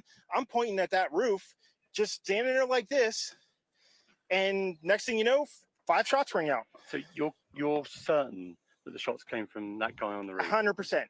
100%. And he was up there for a couple of minutes. He was up there. You saw him up there for a couple of minutes. Absolutely. At least 3 to 4 minutes. And you were telling police and the Secret Service. We were telling the police. We were pointing at him for the Secret Service, who were looking at us from the top of the barn. They were looking at us the whole time when we were standing by that tree. Could they see binoculars? Could they see wow, Probably dude. not, What? Because the roof, the way the slope went, he was behind where they could see. But why is there not Secret Service on all of these roofs here? Yeah, dude. This is not a big place. Did you see? I mean, obviously, everyone when the shooting started, everyone was very panicked. Did you see what happened to him at all? Oh yeah, they blew his head off. Okay, sorry. Secret Service blew his head off. Okay, we just be careful because we don't quite know who's watching. But Bro, this guy doesn't give a fuck about your ad revenue. Absolutely, Stop it. 100%. Okay. Yep. You saw that happen? Yep. Okay. Yep. And did you see them go up to him afterwards, or? They crawled up on the roof. They had their guns pointed at him, make sure he was dead. He was dead, and that was it. It was over. Dude, I gotta watch that one more time. And then I'll check on my Twitter. People are saying my Twitter's blank. I probably got booted off Twitter. And listen to the rally, right? We couldn't see him, but we could hear him. So we walked up, and probably 5 to 7 minutes of Trump speaking. I'm estimating here. I have no idea, but we noticed a guy crawling, bear crawling up the roof of the building beside us, 50 feet away from us. So that's insane. So this guy saw the guy bear crawling up the roof with a rifle. Told the police about it. Like, what else? What happened if you see something, say something? What happened to that? You know what I mean?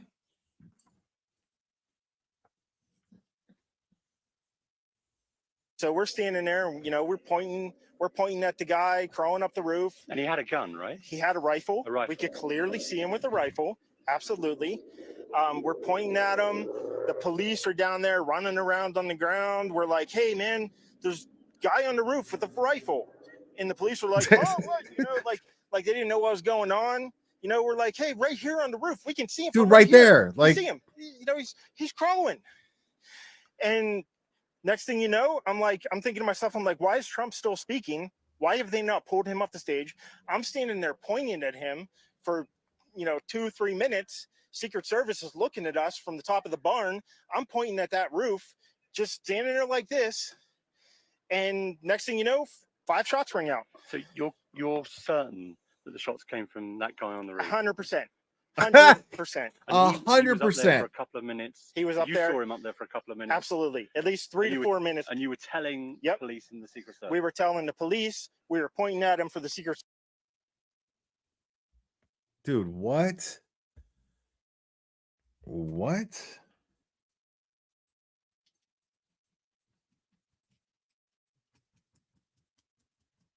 Wait, hold on. Somebody just.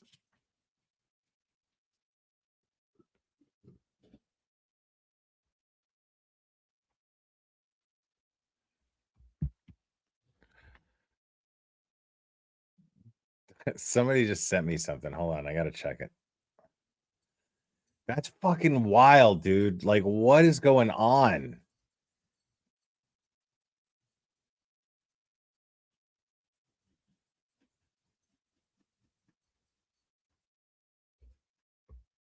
Wait, what?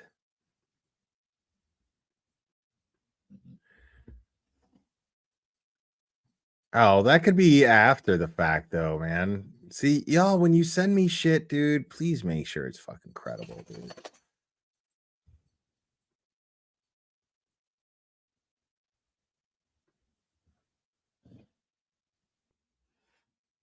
Let me see. Who is this? The Associated Press? How credible is the Associated Press? How credible is it? Well, this is 11 News. So this is a local news station. So hold on. Somebody emailed me this. They said local officer encountered gunman just before he shot towards Trump at the rally. Sources tell Associated Press. Okay, on the heels of an attempt to kill him, former President Donald Trump called Sunday for unity and resilience as shocked leaders across the political divide recoiled from the shooting that left him wounded but fine. The former fire chief attending the rally with his family was killed, as was the gunman. 2 other people were also critically wounded. The presumptive Republican presidential nominee said the upper part of his right ear was pierced in the shooting. His aide said he was in great spirits and doing well. I know immediately that something was wrong in the head, a whizzing sound, shots, and immediately felt the bullet ripping through the skin. He wrote on his social media site, much bleeding took place. In a subsequent social post to Sunday, Trump said it was God alone who prevented the unthinkable from happening. In this moment, it is more important than ever that we stand united and show our true character as Americans, remaining strong and determined and not allowing evil to win, his post said. Pennsylvania Governor Josh Shapiro on Sunday identified the rally goer who was killed as Corey Comparatori. I feel bad that I can't pronounce his name. A former fire chief from the area, and said he died a hero. Well, there you go. At least he's getting statewide recognition. It'd be nice if Biden said something. His wife shared with me that he dove on his family to protect them, Shapiro said. He declined to discuss the condition of 2 others who were wounded. The FBI identified the shooter as Thomas Matthew Crooks, 20, of Bethel Park, Pennsylvania, which is about 50 miles, 80 kilometers from the scene of the shooting. And an FBI official said investigators had not yet determined a motive. Secret Service agents fatally shot Crooks. The gunman attacked from an elevated position outside the rally venue at a farm show in Butler, the agency said. Not long before shots rang out, rallygoers noticed a man climbing to the roof of a nearby building and warned local police, according to 2 law enforcement officials. One local police officer climbed to the roof and encountered Crooks, who pointed his rifle at the officer. The officer retreated down the ladder, and Crooks quickly took a shot toward Trump. And that's when Secret Service snipers shot him, said the officials, who spoke to the Associated Press on condition of anonymity to discuss an ongoing investigation. Oh, I got questions. Oh, man, do I got questions.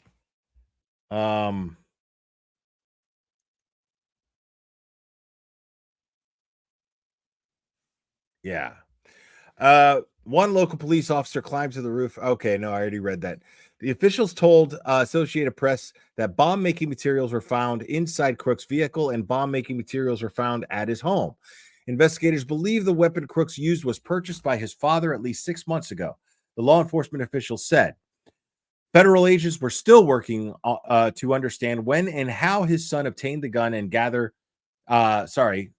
how and when his son obtained the gun and to gather additional information about Crooks, according to the officials.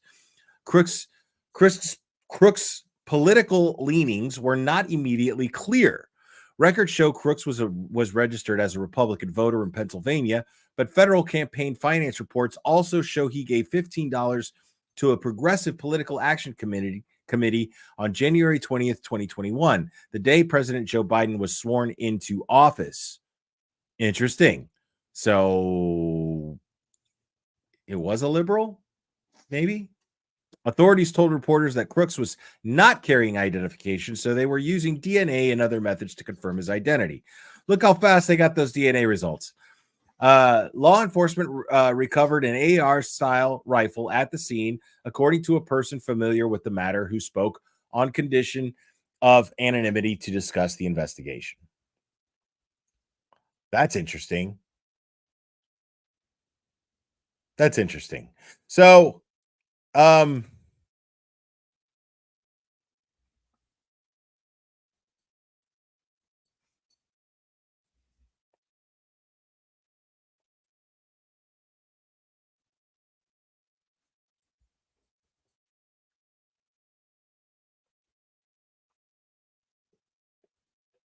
sorry,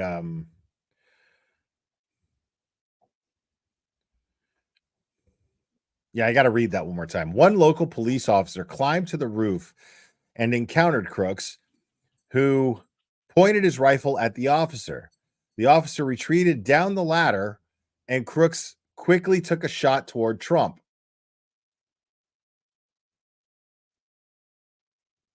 I mean, now listen. The dude had a gun pointed at him, so he ran, right?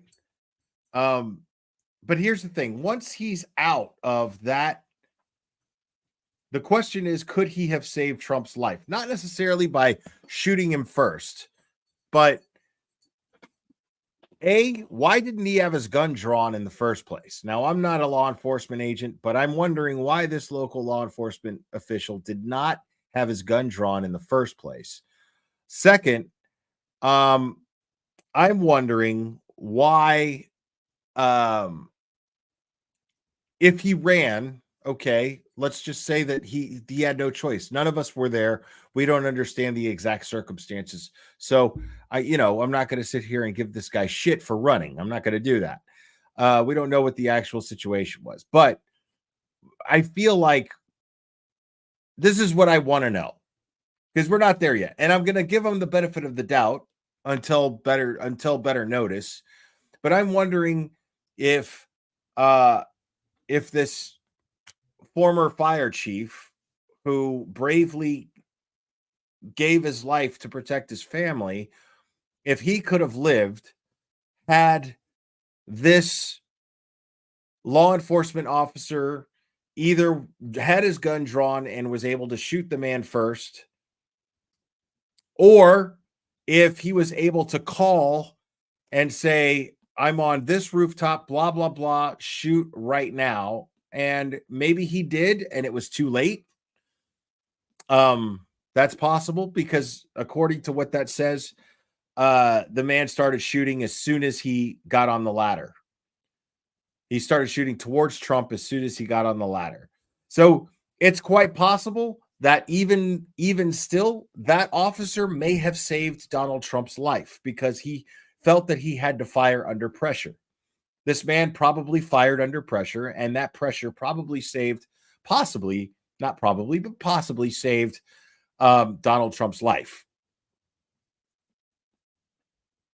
Let me see what Scott's saying here. Well, there are a lot of cops in all depths that want to play cop, but when it comes time to really be one, they fail and run away. I would imagine that that's the case, and I'm glad you said that, because I would never presume to say that, because I've never been a law enforcement officer, and I don't feel comfortable making that assumption unless I see someone say that that's what, you know what I mean, and see evidence of somebody doing that. But someone, a respected former law enforcement agent yourself, Scott, I would absolutely take that and consider it to be very, very probable and credible.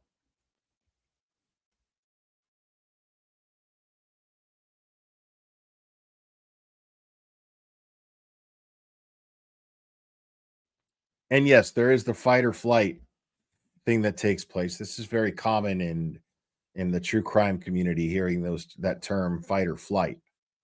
And that's possibly what happened here.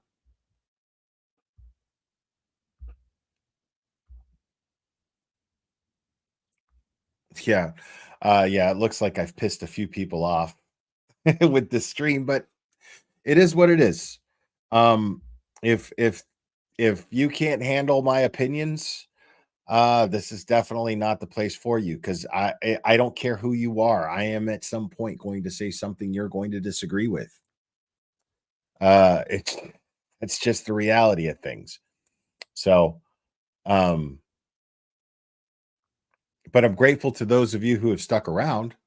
But yeah, this is not something that I normally will dive into. This is a major current event. Our presidential candidate and a former president was shot at. There was an attempt on his life, and someone gave their life in the process of this happening. And I'd like to know more about it. I'd like to learn more about it. But the issue, folks, is that I can't honestly discuss this issue with you guys without giving my observations of the state of the country. I mean, there's no way to genuinely and honestly discuss this without giving my views on how I see the country right now. And some of you agree and others don't, and that's okay. Well, I mean, right. Cops do have body cam, but what did we learn from the Karen Reed case? Because where did we haven't seen any body cam footage at all, except coming from the person sitting at that desk. Well, I mean, I did make an assumption, but it turns out it may not have been wrong, Cherry. Because again, I'm sorry, but every single aspect of this, these last few years have been insane. I'm not going to be gaslit into thinking that it's not past the liberals to fucking take a shot at this guy. I mean, again, you've tried everything within the boundaries of the law, including weaponizing the law, to railroad this man from becoming president. This is a fact. This is not even a fucking opinion, dude. It's a fucking fact. We've watched it. How many times have we seen this guy sitting in a goddamn courtroom? How many times have we seen on the news this guy being indicted on something that never sticks?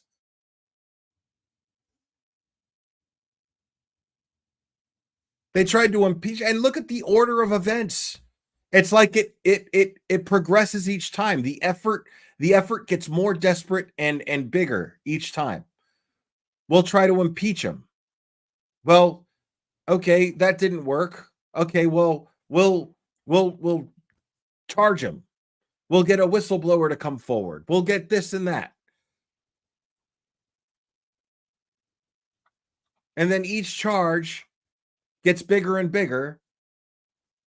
And then guess what? Like they someone takes a shot at him.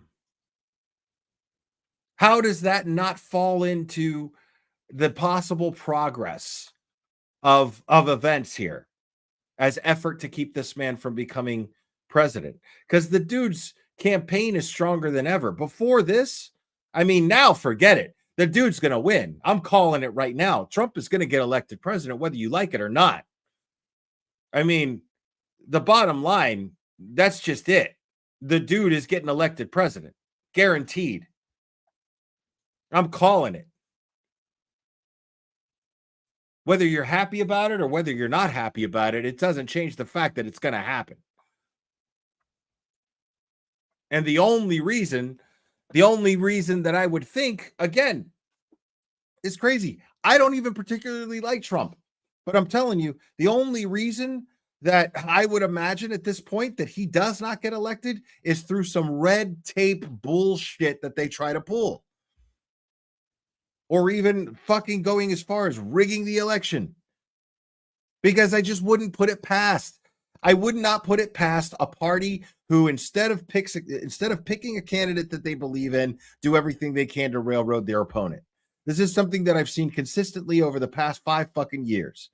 This is an undeniable, folks.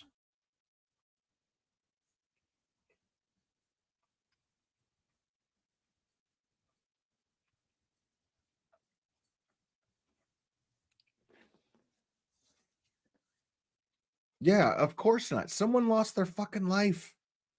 A guy who gave service to his local community fighting fires. That shit's amazing. That shit's important.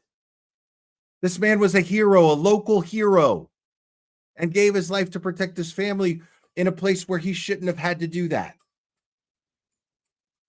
In a setting where he shouldn't have had to do that. He was exercising his First Amendment rights, and he was supporting a candidate that he believed in.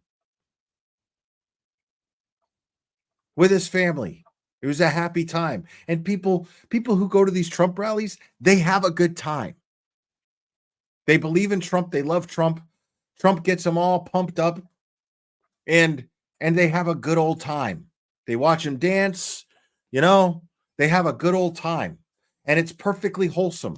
It doesn't matter if you believe in him or not. It doesn't matter if you believe in Donald Trump. It does not make his supporters bad people because they support Donald Trump.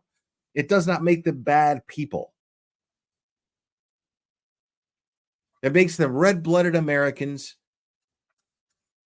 who are congregating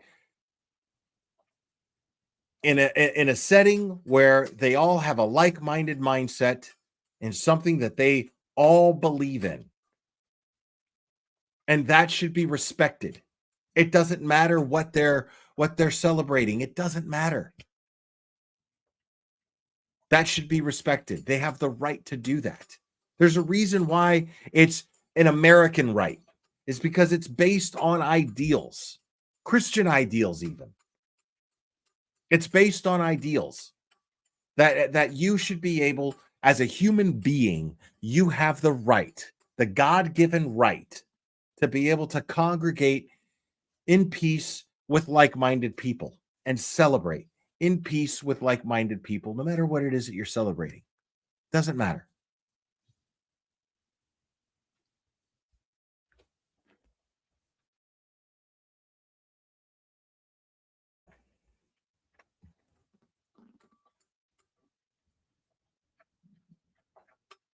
And yes, you also have the right to protest those Trump rallies. You have the right to do that as long as you're peaceful. Yeah. Some of my favorite people are Trump supporters. Some of my favorite people are hardcore Trump supporters. And I don't mind saying that. And some of my favorite people are hardcore liberals. And I don't mind saying that either. Hell, I'm related to some. Both sides. People who I love more than anybody on this planet. That I would die for. And they don't agree. And I don't agree with them. But we're family. And why can't we extend that kind of understanding as Americans? Aren't we family? As Americans? Ocean Eyes, thank you. I appreciate you. Aren't we family as Americans?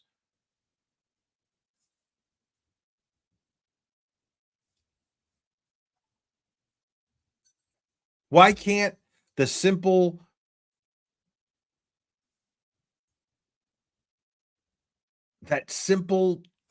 tie that we have as Americans, that simple thing that we have in common, which is you have the right to believe in whatever you want in this country and vote however you want in this country, and so do I. Why can't we allow that to be the foundation for how we treat each other in this country? How is it that we can get up in the morning as individuals and think that it's not absolutely fucking arrogant to push our agendas on other people? I mean, I can understand that you believe in something, and so you try to spread the word, and you make people aware. You spread awareness. That I perfectly understand, and I encourage that.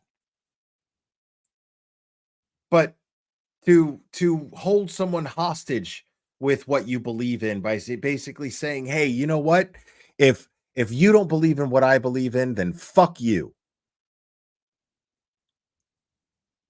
That's not American, man. That's totally un-American, in my opinion.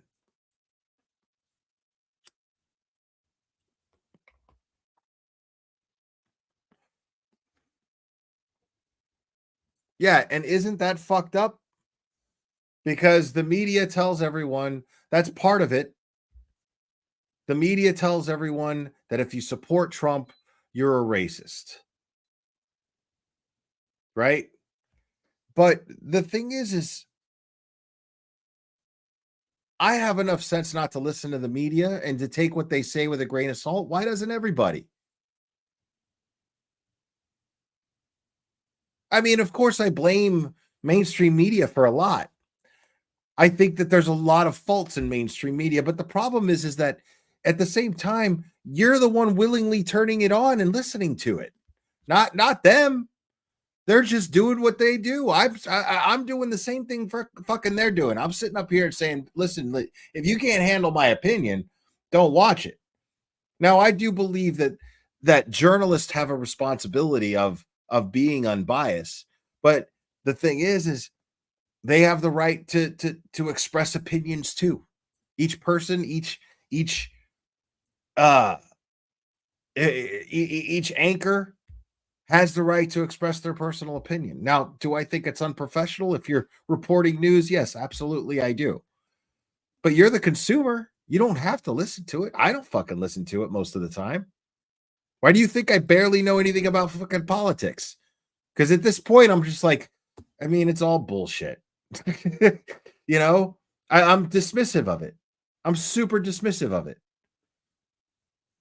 There's so much, I mean, it's just so weird and dirty. I don't even.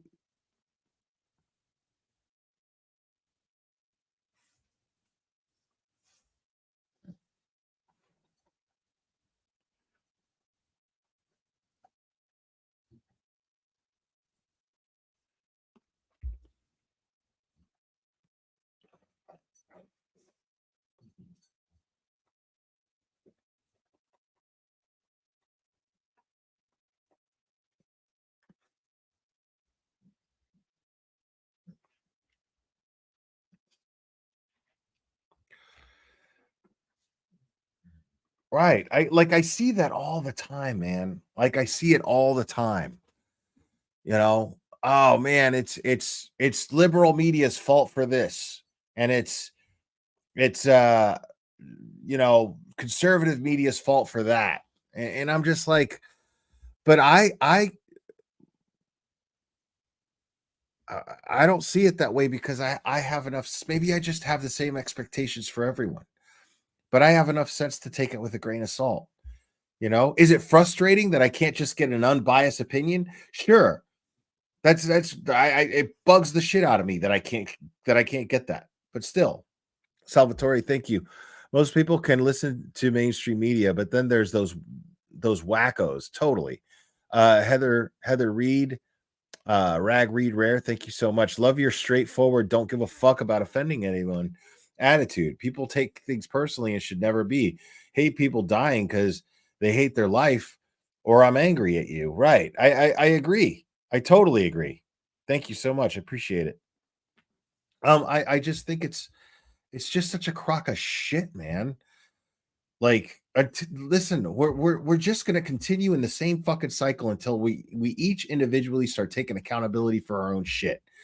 Terry, I read your DM and I'll get there when I get there. Thank you. It's a crock of shit to sit there and blame the media for your mindset or someone else's mindset.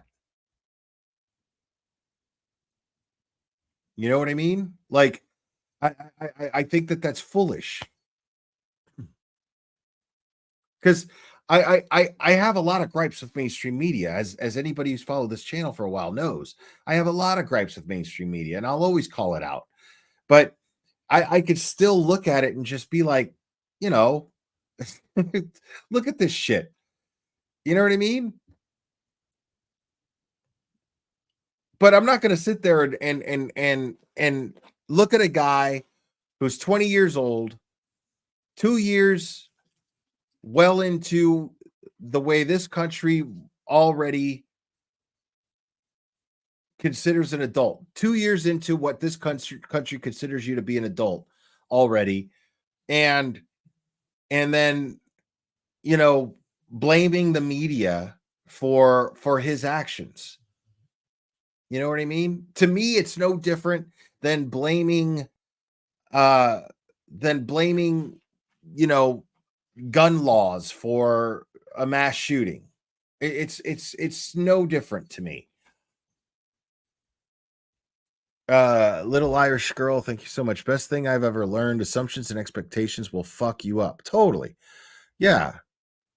Like, that's the thing, is a lot of YouTubers, they won't talk about anything political because they'll, you know, oh my God, these people like me, and they're so, you know, they identify with me in so many ways, and then all of a sudden, oh my God, this person's not a Trump lover, you know, or this person is a Trump supporter, even though he says he's not. And I'm like, well, I can't be honest. You know, I can't be honest about, like, if I was listening to somebody else who actually knew what the fuck they were talking about, by the way, but if I was listening to somebody else which direction they're going to vote, right? I would want to hear a process of elimination thought process. I would want to hear that person sit there and go, okay, well, this person's flawed here and blah, blah, blah. I don't like that. And then this person will, and that's all I'm doing out loud. That's all I'm doing. You know, I'm finding, I'm objectively comparing the candidates that are my choices to vote for. That's all I'm doing.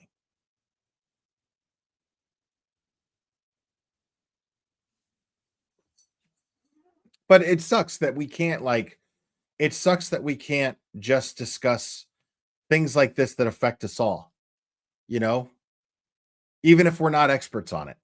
Like, it sucks that we can't just discuss things that affect us all, you know,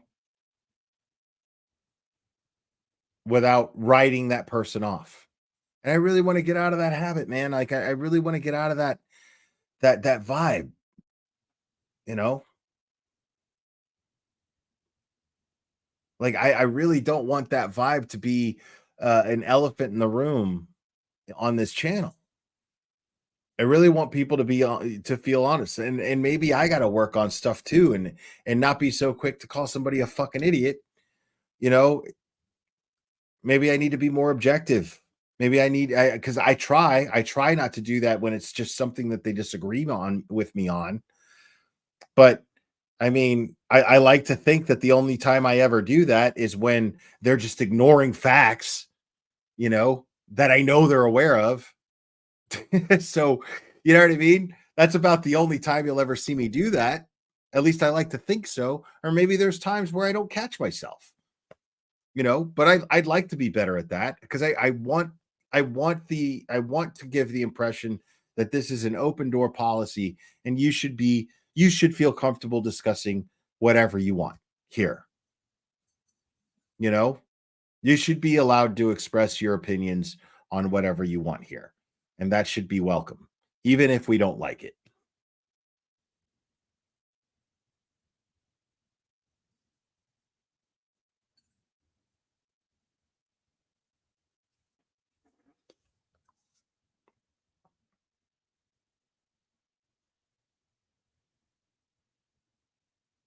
No, see, Cherry's disagreeing with me because she's saying that by me calling somebody a fucking idiot for ignoring blatant evidence, that I'm just that it's demanding, that it's my way of demanding that they see things my way. And I call bullshit on that. I completely disagree with Cherry on that because or you meant in general. Okay. But I disagree with that because obviously if I can assess already that you're an intelligent person enough to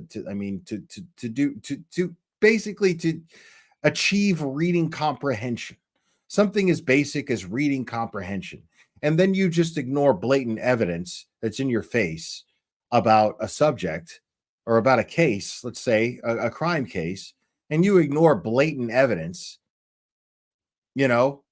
and then just stick to your narrative regardless of what the evidence dictates, when it's the evidence is the one thing on this planet that should be something that could change your mind. I mean, if there's anything on this planet that can change your opinion, like the issue is like when you have theological arguments with people, it's a silly argument because people believe in what they believe in, and then these people believe in what they believe in, and then they argue over whose God is the real God, when you have no actual physical evidence to prove one or the other. So it's a silly thing to argue about. But if I'm discussing a crime case and I'm showing fucking evidence to you that can't be ignored, but you're ignoring it anyway, well then yeah, I'm gonna be like, you're a willfully ignorant fucking asshole. But when it comes to politics, there's so much shit going on in the world. There's so many issues that are going on in the world, and people believe in certain ideals and people disagree with this and agree with that.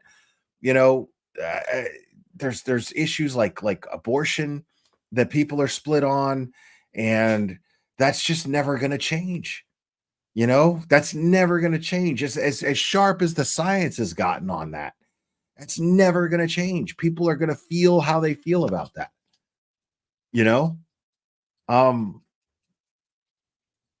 I'm pro-choice, but I understand people who aren't.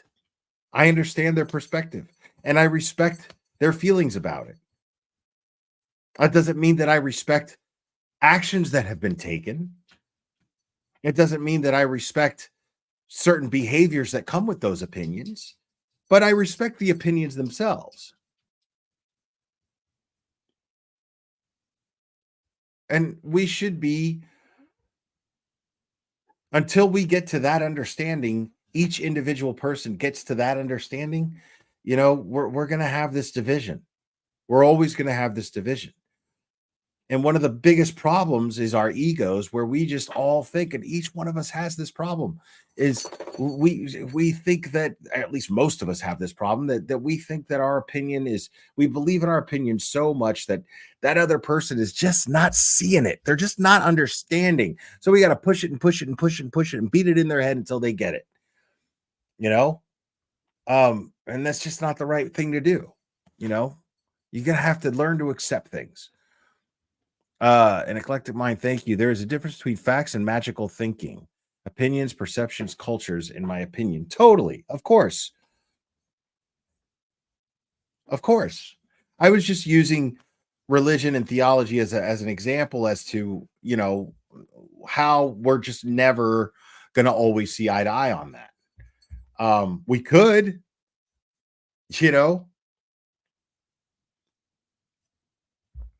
I believe there to be a medium ground. I believe there to be a common ground between all religions and faiths. But the thing is you'll never get everybody to feel that way. You know what I mean? You'll never get everybody to get on board with that. It's just not realistic.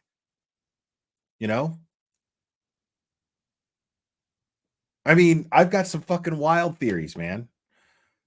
I think about theology just like the next person. I've got some wild ideas. But the thing is I have my interpretation of what God is, and I have a beautiful relationship with that God. And I can assure you of that. And that's between me and God, you know? And I'm perfectly content with that. Nobody's going to come along and go, oh, you got it all wrong, If you don't do this and this and this, and you don't do it twice a week, and you don't do this, and blah, blah, blah, blah, blah, you're going to hell. No, I'm not. But okay. Thanks, though. Like,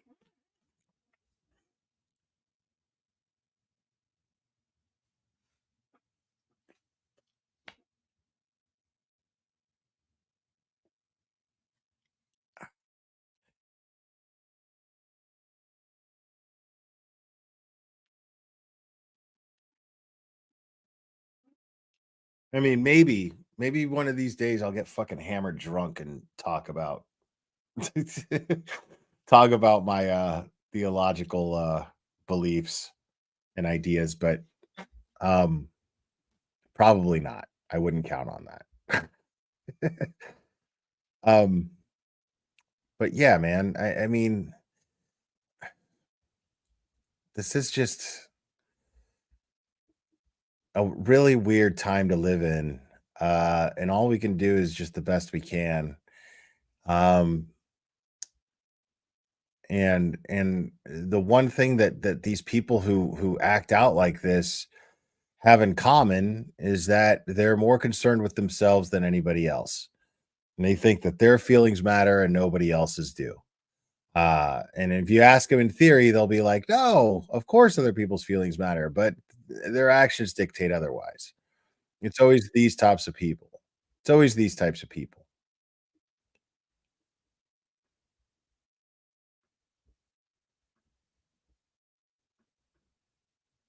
Take a look at what happened. Secret Service agents swarmed former President Donald Trump and rushed him off stage after a gunman fired shots during his rally in Butler, Pennsylvania. We had what we're calling an assassination attempt against our former president, Donald Trump.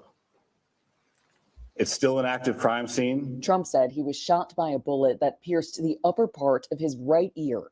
On his Truth social media platform, he wrote, quote, "I knew immediately that something was wrong and then I heard a whizzing sound, shots, and immediately felt the bullet ripping through the skin." A New York Times photographer captured this image of what appears to show a bullet racing by the former president's head. The FBI identified the gunman as 20-year-old Thomas Matthew Crooks of Bethel Park, Pennsylvania. Sorry.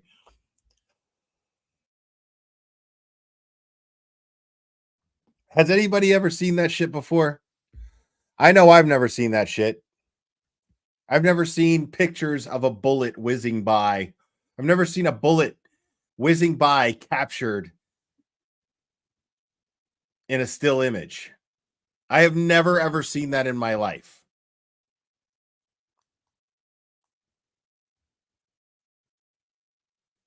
Nobody think that's weird? Nobody thinks that that's weird, that this is unprecedented. It's a first in history that a bullet is captured whizzing by, and it happens to be a bullet that was attempted to kill former President Donald Trump.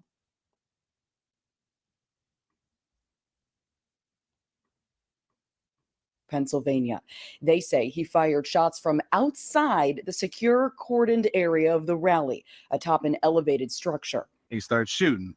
Bow, bow, bow, bow. About 4 to 5 shots rang out. Law enforcement converged on Crooks' family's suburban Pittsburgh home overnight. They asked us to leave our house. They told us it was a state of emergency. No warning. They just knocked on the door in the middle of the night. Officials say the gunman fired 6 to 8 rounds from an AR-15 assault rifle before he was shot and killed by a member of the Secret Service counter-assault team. The FBI called it, quote, they told us. Bow, bow, bow, bow. About 4 to 5 shots rang out. Law enforcement converged on Crooks' family's suburban Pittsburgh home overnight. They asked us to leave our house. They told us it was a state of emergency. No warning. They just knocked on the door in the middle of the night. Officials say the gunman fired 6 to 8. What kind of warning do you expect in a state of emergency? A shooter. Hold on a second. Before you attempt to assassinate the former president of the United States, you mind if we do a quick We do a quick mail out. Let everybody know, put some notes in their nail box and let them know that there's gonna be a state of emergency where nobody can leave their house. What warning were you expecting, lady? What kind of warning? Okay. Rounds from an AR-15. Like, how about that was the warning? How about, fucking yeah, you're sleeping. Here's my impression of a warning. FBI, open up! FBI, open up! There's a state of emergency. You need to get out, or you need to stay in your house. Don't leave. There's a state of emergency. Don't get shot. That's what I consider to be a warning. What happened? Someone knocked on your door and told you not to get shot. Wow. Assault rifle before he was shot and killed by a member of the Secret Service counter assault team. The FBI called it, quote, surprising that he was able to fire at the stage before he was killed. We do not currently have an identified motive, although our investigators are working tirelessly to attempt to identify what that motive was. Last night's rally in Pennsylvania was former President Trump's last before the Republican National Convention gets underway here in Milwaukee. Right now, plans are underway to expand the security perimeter around this venue. President Biden spoke with Trump Saturday evening. He condemned the attack. There's no place in America for this kind of violence. It's sick. It's sick. Well, of course he's going to condemn the attack, man. No president's going to stand up there and be like, I'm glad they fucking tried to shoot that motherfucker. Better for me.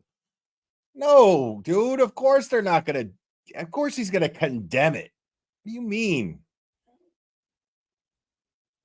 Trump was treated at a local hospital. He returned to his golf club in New Jersey early this morning. Trump went and played golf. Trump was like, I'm going to go play golf.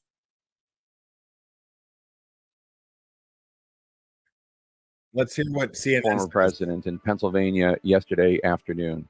Former President Trump described the attack in his own words, revealing that a bullet had ripped through the upper right part of his ear, saying, quote, I knew immediately that something was wrong and that I heard a whizzing sound, shots, and immediately felt the bullet ripping through the skin, much bleeding. Yeah, I'm really bummed about. I didn't know that Richard Simmons died. Did Richard Simmons just die too? Jesus Christ. I thought he died like a couple weeks ago or something.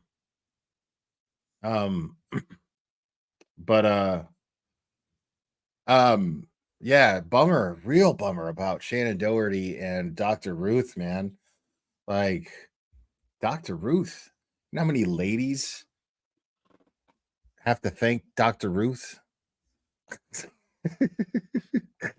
how many you know how much props I have to give Dr. Ruth? And yeah, man, Shannon Doherty, dude, what a bummer. She played Brenda on 90210, man, Beverly Hills 90210. That shit was iconic when I was a kid. It was iconic. It's so sad.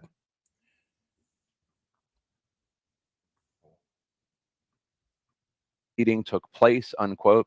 This morning, former President Trump added, quote, it was God alone who prevented the unthinkable from happening. He added, it is more important than ever that we stand united. This was the closest call on a president or former president's safety since President Ronald Reagan was shot in 1981. Authorities say they have identified the gunman as Tom. Now, just to be clear, of course, I don't believe. All I said was that I would, that I'm at this point in the way the world is, I'm willing to entertain absurd possibilities. What I'm saying, though, is do I think that this was staged in some way? No, I don't. But do I think that Trump surviving this, he saw opportunity immediately for photos? Immediately? Absolutely. Absolutely. And I actually like that about him. I'm not even trying to like shit on him at all.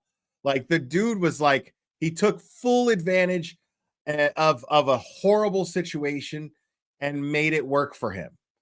I mean, and this is, although the example is pretty fucking morbid, it's the kind of quality I kind of like in a president. I'm not going to lie. I do like the quality that he was like, okay, he was like, I'm going to raise my fist. Like, I know cameras are going off right now, and I'm going to raise my fist and be like, fuck yeah. I'm Donald Trump and I can survive fucking anything. Yeah. And that shit is going to win him this election. Watch.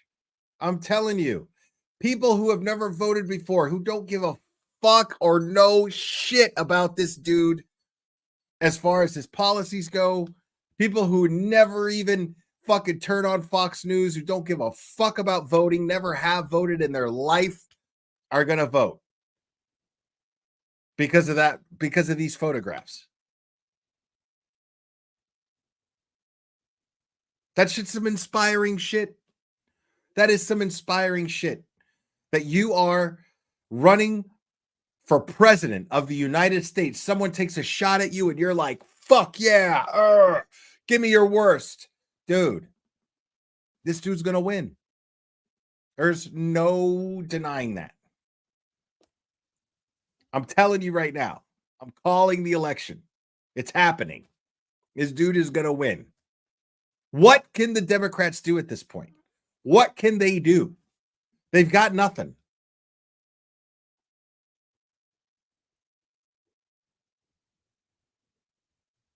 I will not be surprised if Biden takes ill in some way, shape, or form. That there's some sort of Hail Mary coming from the Biden campaign. Some sort of Hail Mary's coming.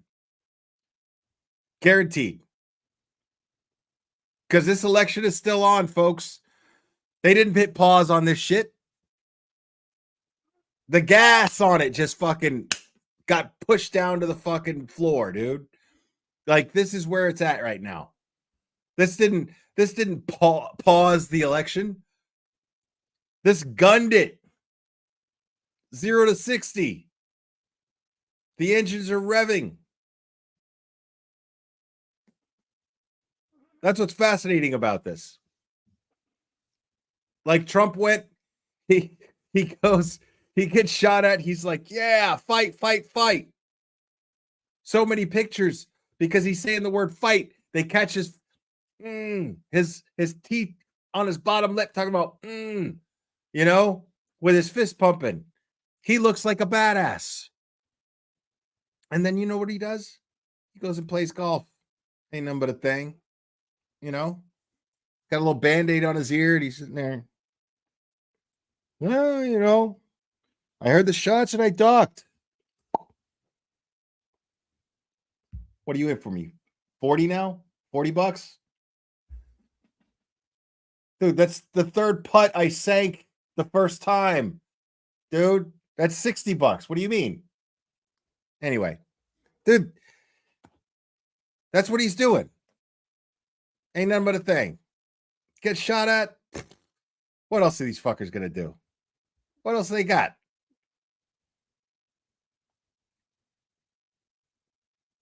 It's crazy. This dude's gonna win. There's no doubt in my mind now.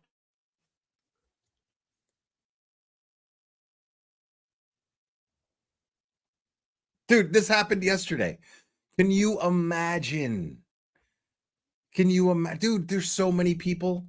There's so many people that are like, my president. Fuck yeah. So many people that I didn't even know were conservatives.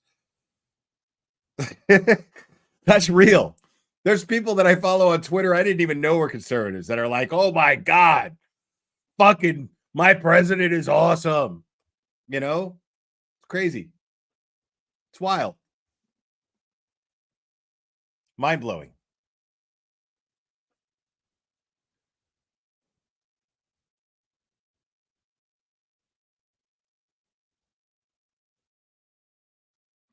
I mean, right. But see, that's all a matter of perspective. Like, you know, like we see that shit, but liberals are going to be more prone to point that out, right? Conservatives are more going to be like, oh, my God, I can't believe it. He's so strong. Like, you're not wrong, Cherry, but that's not going to matter in the grand scheme of things, is what I'm telling you.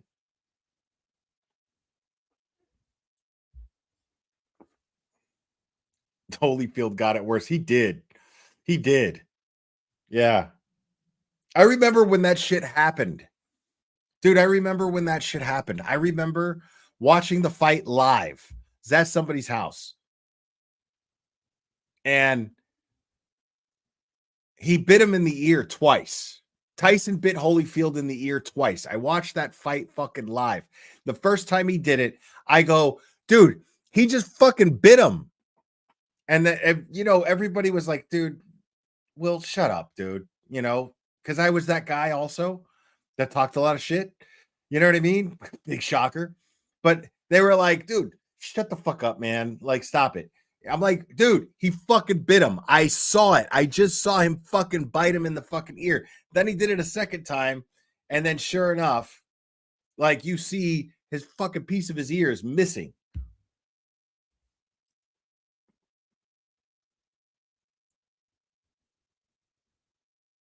I mean, but that shit is crazy. Like, that's some jarring shit. Like, having a bullet whiz by your fucking face is some jarring shit.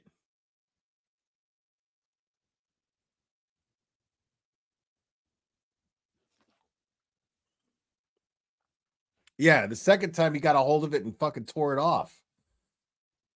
Dude, but that's some jarring shit, man. Having bullets whiz by your fucking face.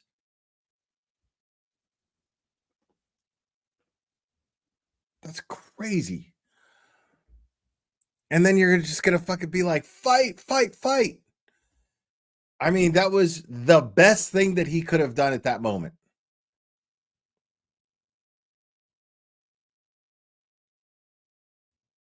Yeah, good point, Dina. Good point. Most impressive was all the badass women all around him protecting him. Agreed. I mean, I just want to know why. I mean, because that's only that one guy's story, you know, but I want to know why there weren't. He had a good point. The one guy with the dude who looked like fucking, he like went to a Limp Bizkit concert and then got trapped in a fucking box and wasn't allowed to change clothes or his hair 25 years. That dude was like basically saying that why weren't there any Secret Service on the roof? Like on each roof. I agree. Like, and then the excuse is, well, a former president still gets a security detail, Secret Service detail, but not the same kind that an acting president would. I don't want to hear that shit. I don't want to hear that shit. Like, there's people out there that believe that they just call him the president. That's the craziest thing. When Trump got elected, everybody was like, not my president. All the liberals were like, not my president. But Biden gets elected, and most of them are like, yeah, no, Trump's still my president. It's just a matter of time. We're just going to have to fucking tough this shit out for 4 years and then just reelect him because this is crazy.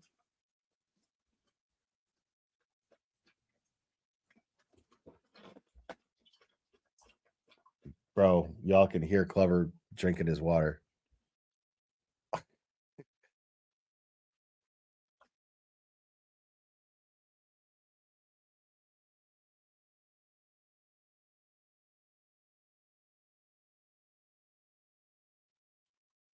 Bro. Okay. Thomas Michael Crooks, a 20-year-old man who lived in nearby Bethel Park, north of Pittsburgh in western Pennsylvania. Crooks was killed by U.S. Secret Service agents, and the FBI says they are working to learn his motive. Public records suggest Crooks was a registered Republican. He made a small donation to a Democratic-aligned group in 2021. One person attending the Butler, Pennsylvania rally was killed in the attack, and 2 others are in critical condition. President Biden is set to be briefed again this morning at the White House. He spoke with President Trump last night and joined the condemnation of political violence as law enforcement confronts a deeply unsettling security failure. Kristen, you've been speaking with Trump's team. What are they saying this morning, and when might we actually hear from the former president and see him again? Well, unclear when we're going to see him again, but we did just hear from him on Truth Social, which I'll get to. But when I'm talking to his advisors and aides, what I'm hearing from them is 2 things. 1, they are shaken, but 2, they are defiant. So just to address how they are feeling, there are a lot of people I've spoken to who are very rattled. Remember, these are people who are with him all the time. They believe that if any of the circumstances had been different, he could have been killed. They don't understand how this happened, how this could have happened. And we know the campaign is addressing this. In a memo last night from Chris LaCivita and Susie Wiles, those are the 2 campaign heads, they sent this out to these campaign aides, essentially telling them that if they were in Washington, D.C., if they were in West Palm Beach, to stay away from the offices. They know this is an ongoing threat, reaching out to these campaign aides to offer assurances that everybody is going to be protected. Now, when it comes to that defiance, that is something we've heard from Donald Trump's team before whenever he has faced any kind of obstacle. But this is the first time I'm really seeing that kind of resolve from the people around him, doubling down, saying that he is stronger than ever, talking about how brave he is, and really talking about how they believe this is going to impact the election, that this is going to be, at the end of the day, positive for him to show that he is a quote unquote fighter. Now, I do want to say we've seen some of that defiance from the former president himself posting on Truth Social, and this is what he said. Thank you to everyone for your thoughts and prayers yesterday, as it was God alone who prevented the unthinkable from happening. We will fear not, but instead remain resilient in our faith and defiant in the face of wickedness. Our love goes out to the other victims and their families. We pray for the recovery of those who were wounded and hold in our hearts the memory of the citizen who was so horribly killed. CNN is even boosting this dude up. In this moment, it is more important than ever that we stand united and show our true character as Americans, remaining strong and determined and not allowing evil to win. I truly love our country and love you all, and look forward to speaking to our great nation this week from Wisconsin. Obviously, they're referring to the Republican National Convention. Now, he was going to travel in tonight or tomorrow morning. No word yet on whether or not that has changed, but we do know that he is at his Bedminster home nearby where we are right now. All right, Kristen Holmes, we're going to be assessing the fallout later in the show as well. Thank you for that report from New York. And the investigation into this shooting is just getting started. To talk more about what we know and what comes next, I'm joined by Jonathan Rackrow, who's the CNN law enforcement analyst. He's also a former Secret Service agent. And Julia Kayyem, CNN senior national security analyst and former assistant secretary for Homeland Security. Good morning to you both. Thank you so much for joining me. Jonathan, let's start with you because we know who the suspect is. Now, at least CNN is now saying that it is an assassination attempt. So I'm not going to sit here and talk about mainstream or liberal media saying that it's not calling it an assassination attempt, because they clearly are right here. Because it is a criminal matter.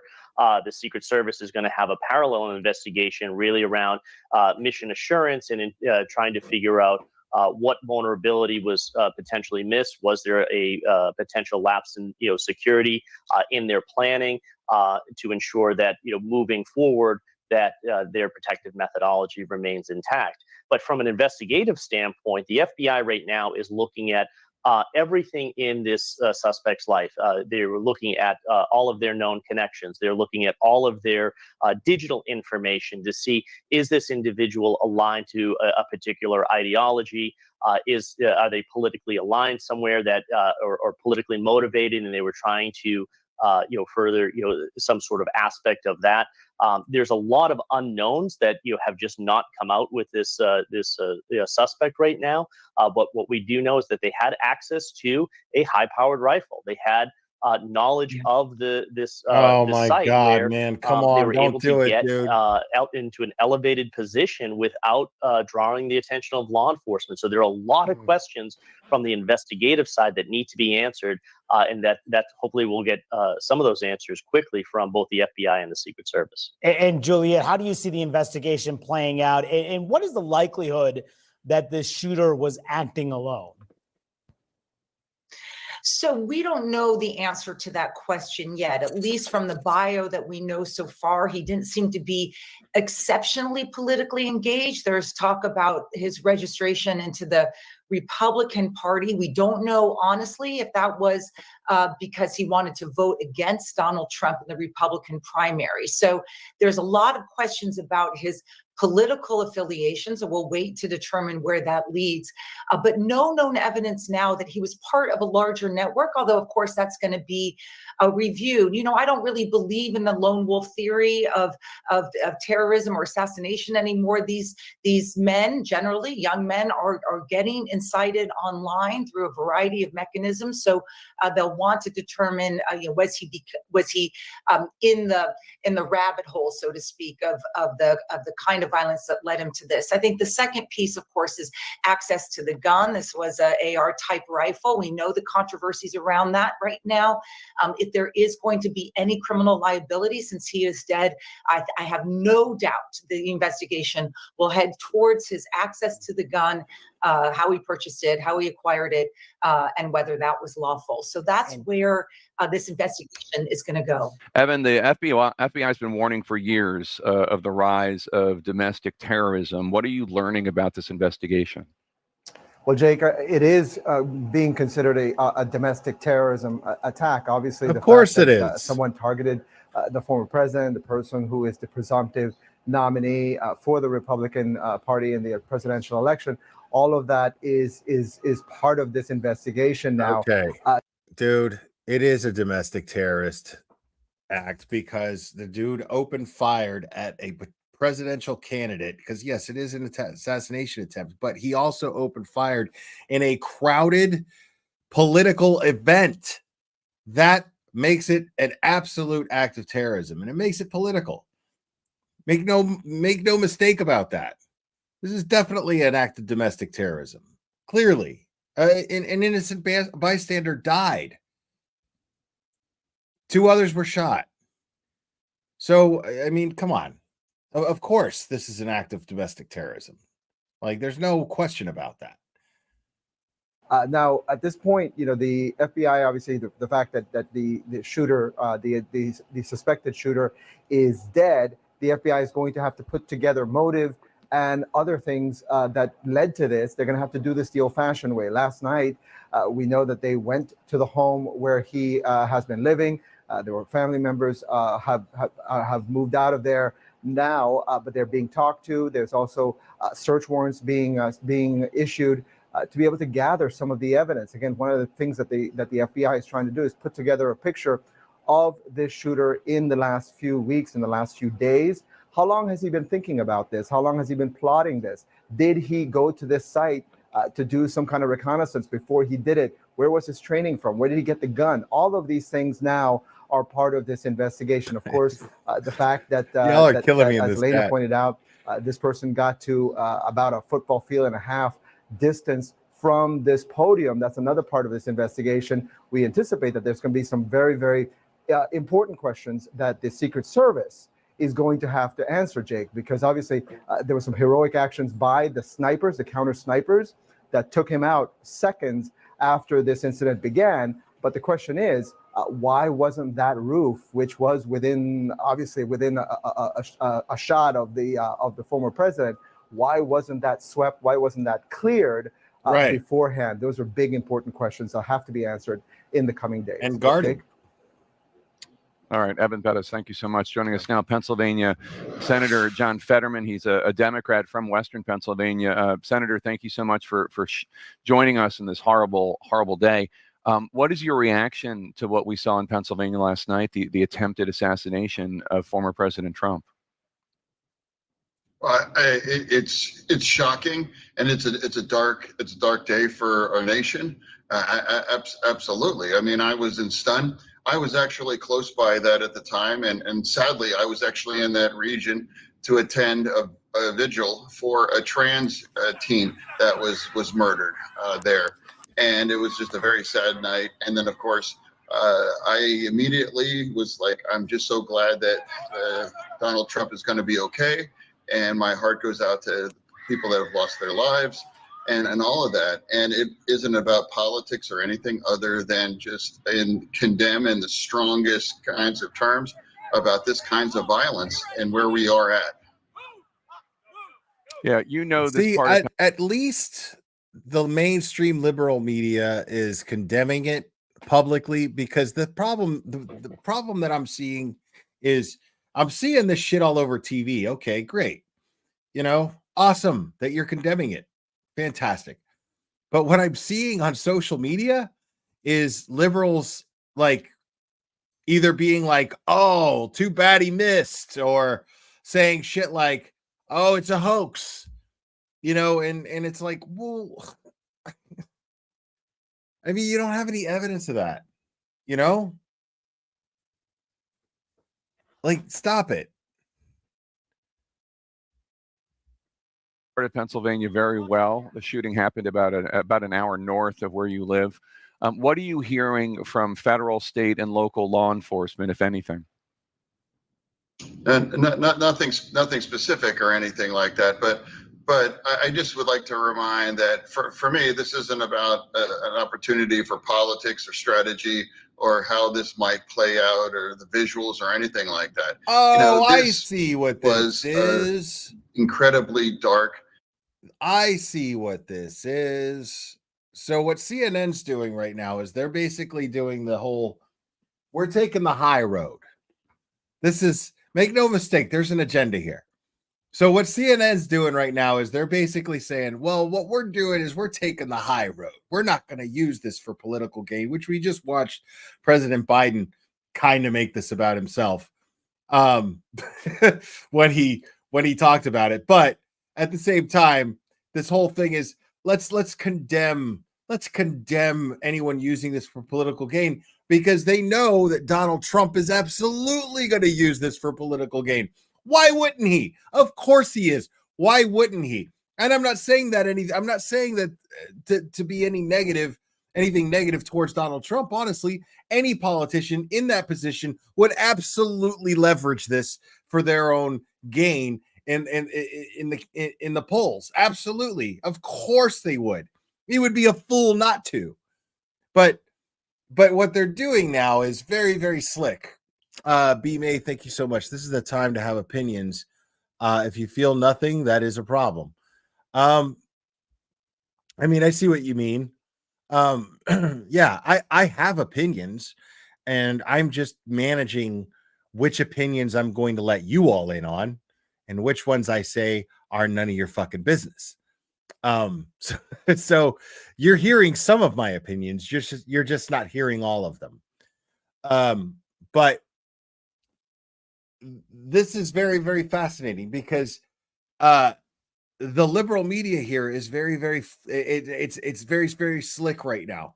Basically, this is an attempt to take the high road, because they know there's nowhere to go at this point. This is like, fuck, this is it. Donald Trump is absolutely going to win this election because somebody took a shot at him, and he sat there, and there's all these fucking pictures of him pumping his fist saying fight with an American flag behind him. There's no way for him to lose. So the only chance that CNN, the liberal media, have is to go, well, Biden would never use this for political gain, ever. Well, he can't. And by the way, he is, because by saying, hey, I condemn this and we're all better than this, after we've seen him take every cheap shot he possibly can, because make no mistake, Joe Biden and his campaign have taken every fucking cheap shot that they can to shoot this fucker down, figuratively speaking, not literally. I don't know who's behind. I'm not implying that he's behind what happened to Donald Trump. What I am saying is that we have seen the Democratic Party do literally everything they can, short of trying to assassinate this man, But they have absolutely tried to assassinate him politically in every which way they possibly can, short of a literal physical assassination. That is a fact. That is a fact. So now that they can't use this, now that they're like, well, fuck. Well, then it's okay. We're going to play the high ground here. We're going to go the higher ground and say, well, you know, we're going to subtly say, well, you know, it's anybody who, if Trump uses this for political gain, he's the bad guy. That's the subtle implication that they're trying to pull here. Anybody who uses this for political gain it's terrible. This is violence in our country, and this division is bad, and blah, blah, blah. Bro, you guys have caused the division. Like, if I had to blame one side of the political division in this country, I'm blaming liberal mainstream media. Absolutely. If we're blaming a mainstream media outlet. Now, again, I do believe that each individual is responsible for their own mindset. I do believe that. I don't believe in blaming mainstream media for the way you think. But what I'm saying, though, is that this is absolutely what they're doing. This is the attempt.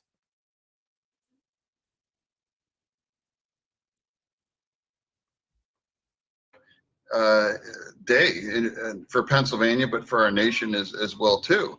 I can't believe that we're actually in that place, and it's that same kind of a shock. I mean, I was in a campaign back in 2018 when the Tree of Life, where this kind of shock and this kind of violence, and my instinct was seriously like, hey, this isn't about politics, and suspending that kind of traditional politics and just condemn the kind of tragedy that what happened here today. And just so sad that this is the kind of place where we could be at in our nation. Obviously, the fault of what happened is the shooters and the shooters alone. An assassination attempt on a former president, one innocent person killed, 2 people wounded. But beyond that, this was obviously a security failure, whether it was the police or the U.S. Secret Service. Obviously, that roof should not have been a place where somebody with a rifle should have been able to go, only 500 yards away from where the former president was. Do you think Congress needs to investigate what went so wrong here? Well, of course that might be necessary to find out if there was any kinds of security failures or anything. But that answer we have. You know how I know that there was a security failure? Because Trump got fucking grazed by a bullet. Technically, he got shot. That's how I know there was a security failure. You know how else I know that there was a security failure? Because a man lost his life because he got shot, and 2 other people were injured because they got shot. That's how I know there was a security failure. No investigation necessary as to was there a security failure. What needs to be investigated is where was the security failure? Who's responsible for the security failure? Because there's absolutely a case of a security failure here. Make no mistake about that. We have to be investigated, but we can't forget is that we can't assume that these kind of things can't happen again, and we just have to turn down the temperature on this. And this election is going to be the biggest kind of election in our lifetime, and we have months ahead of us. So much more can happen, but I just want to remind us for this week, I just am now more focusing on the tragedy that what happened here, and I'm not going to make it about politics where it is. And I'm just grateful that the former president. Why did you make it all about politics just now then? What do you mean? Then now is making a full recovery. And so sad for anyone that was killed. And I hope that the 2 people that have been critically injured are able to be okay. For those who haven't been following your career as closely as Pennsylvanians like myself have, you have 9 dates tattooed on your arm. Those dates commemorate the violent deaths that happened in Braddock, Pennsylvania, when you were the mayor. So the idea of violence and gun violence are part of you and who you are and your career, and trying to rid this nation of this epidemic. And I just wonder what goes through your mind when you see. I would never, people, this is something that we got to understand. I would never, ever, ever, ever criticize a president of condemning an act of violence like this, ever. I'm not criticizing him for condemning it. I'm criticizing his motives for condemning it. See, that wouldn't even be a question had the Democratic Party not taken every step that they possibly could to railroad Donald Trump for the last 5 fucking years. I'm telling you, I would not even entertain the thought. And I'm angry because I am side-eyeing a president's motive for condemning an act of violence like this. That makes me mad. I shouldn't have to. It's not me that went after Trump and weaponized the law as much as they did. That wasn't me. I didn't do that.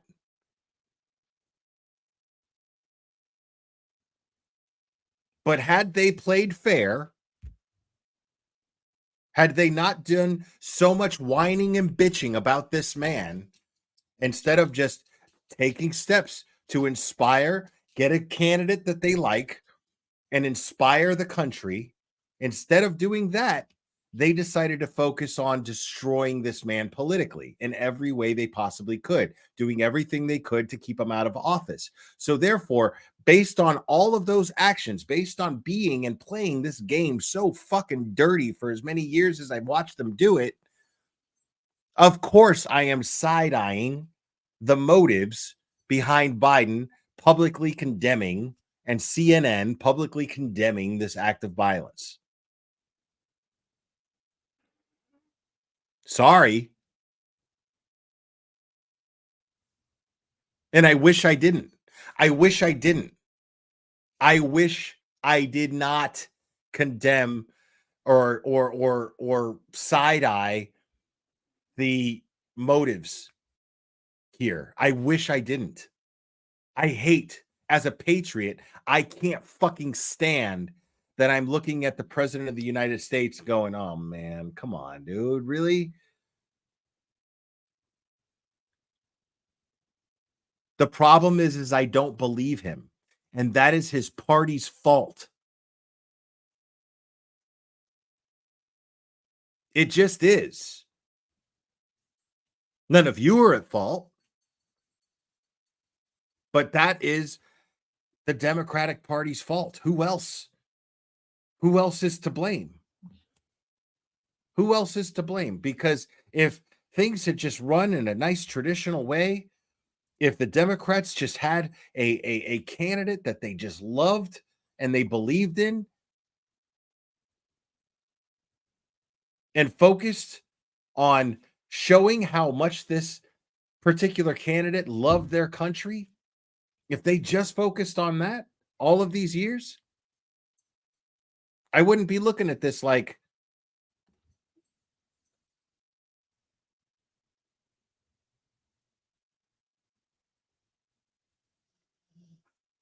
it sucks, man. This is a crazy, crazy time to live in. It sucks. See yet another horrific incident of violence like this in Pennsylvania.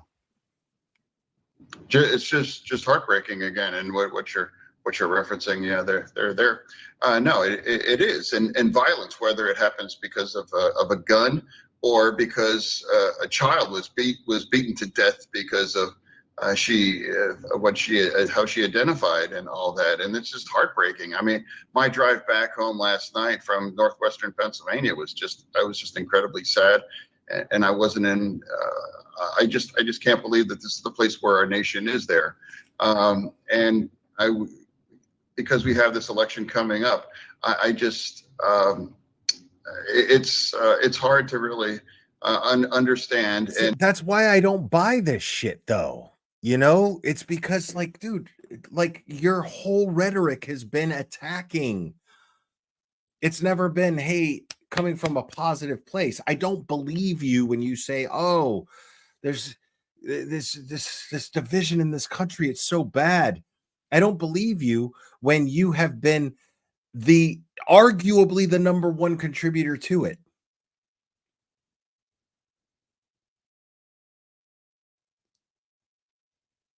Arguably. I mean, I just don't believe you. If when I watch this news channel that we're looking at right now, and I just watched nothing but attacks against Donald Trump for all of these years, and now sit here and go, oh my God, I can't, it's so sad that this country is so divided. What do you mean? You vampired off of the idiots. You vampired off of them, off of the ignorant morons. You vampired off of them. You said, oh, well, look, there's a whole demographic of ignorant fucks that we can shove our fucking sponsorships down their throats. And we can feed it and feed it and feed it and feed it and feed it. And then go, oh my God, we condemn this divide in our country. No, what do you mean? If all you did was talk pro Biden and took the high road and never said anything negative about Trump all of these years, great. But since all you did was talk bad about Trump all of these years, how do you expect me to fucking to believe you when you say that you condemn the division in our country? I call bullshit. Sorry, I call bullshit. Yeah, Fox News is just as fucking guilty of it.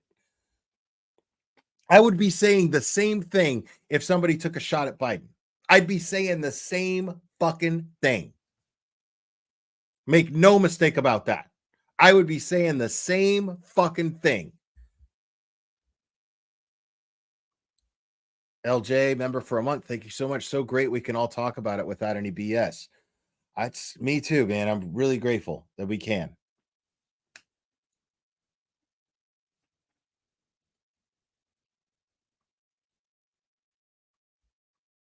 And here we were, I guess, the Kennedy, Bobby Kennedy, and that could have been how this could have been a couple inches more, how that could have happened in there. I'm just so grateful that former President Trump is okay. Again, being right there and seeing what's happened, it's something that we have to process on this. And I don't think politics or blame or that kinds of who or this or that. This is just needing for all of us to turn down any kind of the temperature and just be grateful that fewer kinds of people have lost their lives.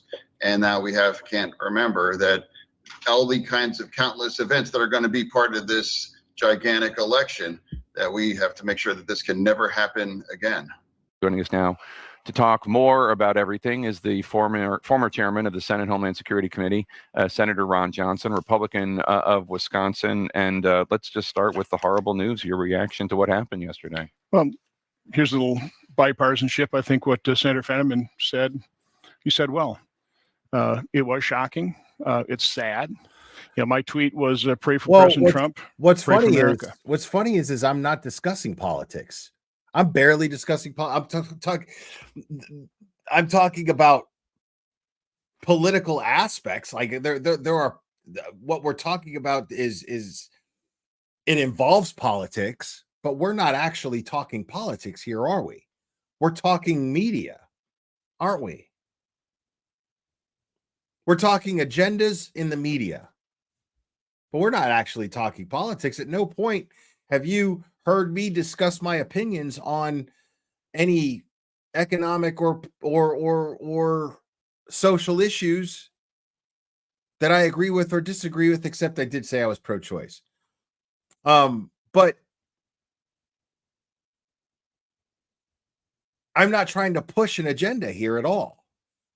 I'm merely pointing out what I'm seeing as far as inconsistencies go. And I'm making the point. I am making the point that if it had been Biden who was shot at,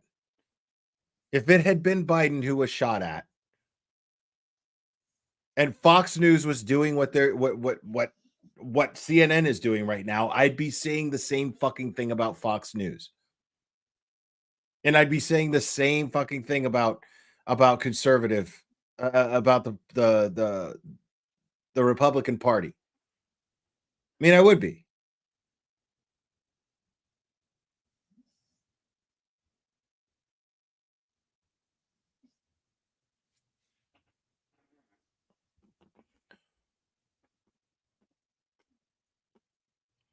And I realize that other channels that I get along with,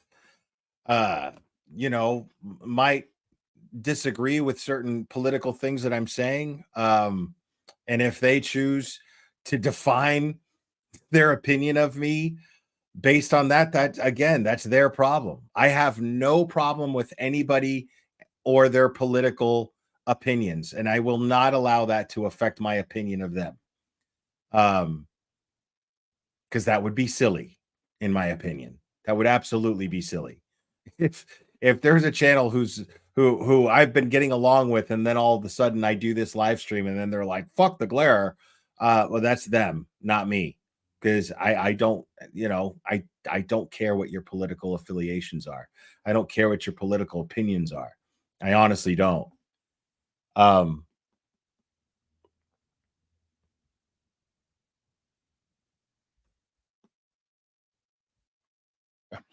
Pray for the family of the deceased rally goer and 2 individuals that were grievously injured.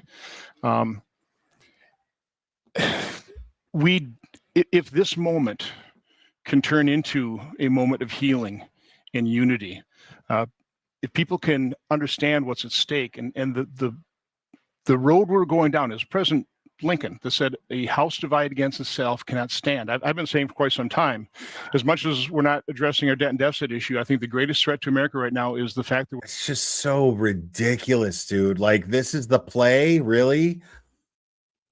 This is the play? You guys think that what's going to happen here is Joe Biden is going to win this election under the narrative that when Donald Trump's life was in danger and they made an attempt on Donald Trump's life, Joe Biden brought the country together as the president. He brought the country together and stopped the division.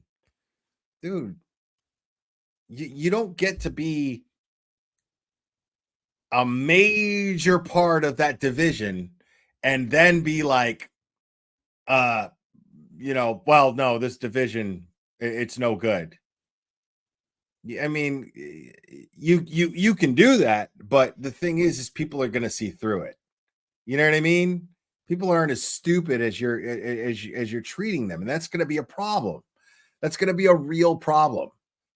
Because I mean, I'm sorry, dude, but like, if you are sitting there and you're going, "Oh my God, look at what CNN is doing. They're bringing the country together. They're uniting the country now." Really? Because their whole narrative has been the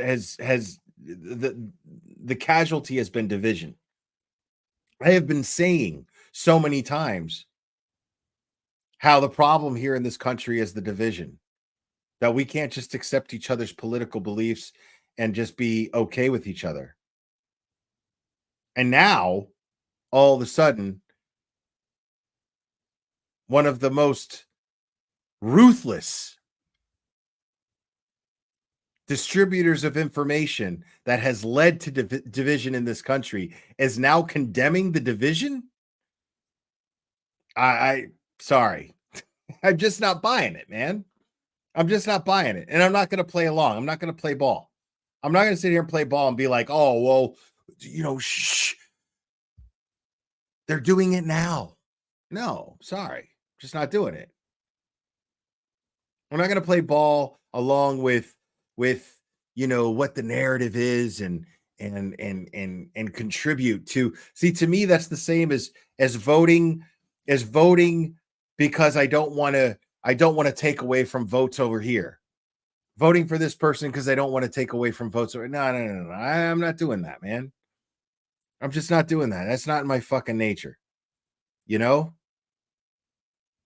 Like if you're sitting here and you're going, oh my God, at least they're doing it. How dare you speak up against this major news conglomerate who's finally, you know, trying to unite the country. That's great. But that's up to you to do that. I'm not going to shut up about the fact that I have a gripe against these people being hypocritical.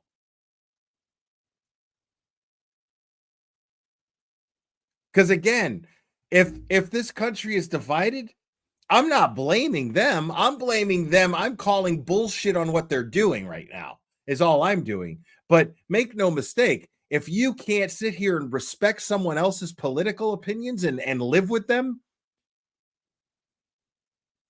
because you listen to too much mainstream media, that shit is on you. That's not on me. That's on you. That's not on them. That's on you. If you don't have enough fucking sense to take everything you hear with a grain of salt and form your own individual opinion, independent of influence, that is on you.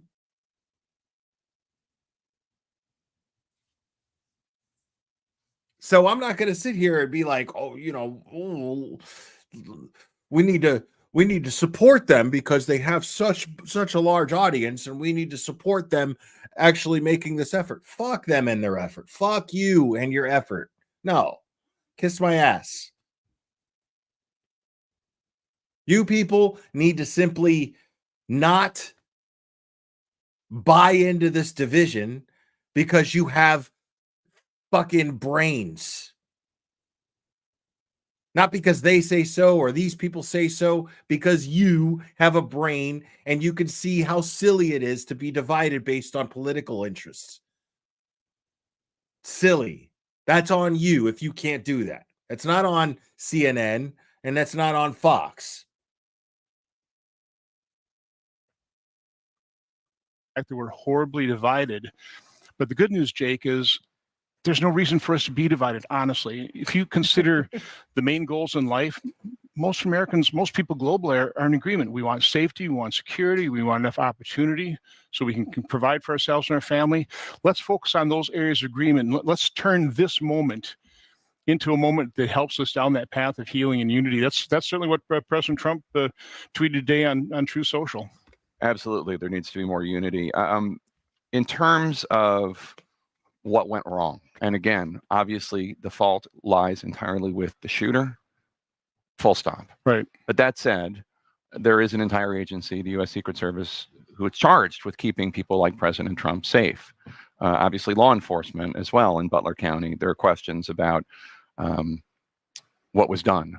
As the former chair of the department, of this committee on Homeland Security in the Senate, do you think there need to be hearings? Do you think there need to be questions raised about what went wrong? Because if it is true that the shooter was at an elevation in a farm area, so there really weren't that many buildings, and only about 500 yards away from the president, that does seem like a failure. And it was a failure.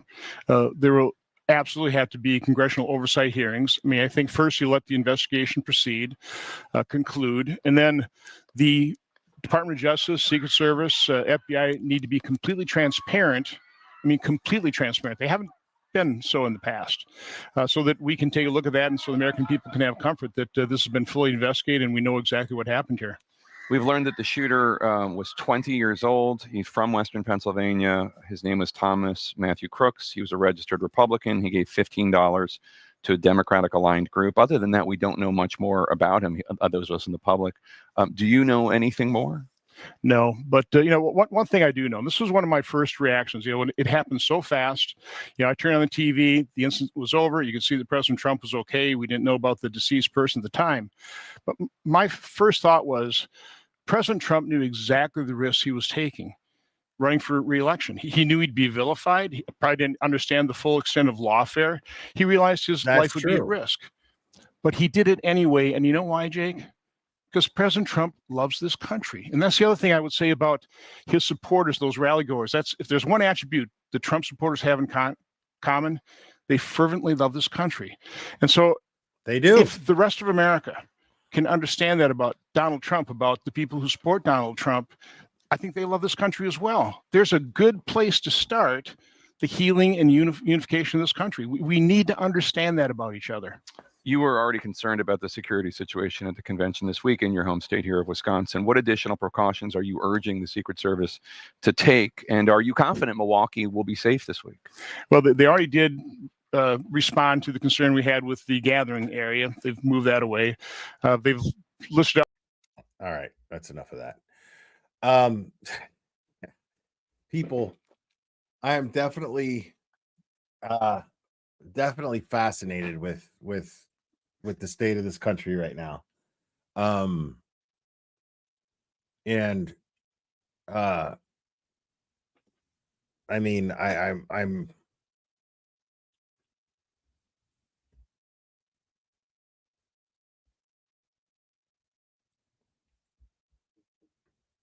yeah.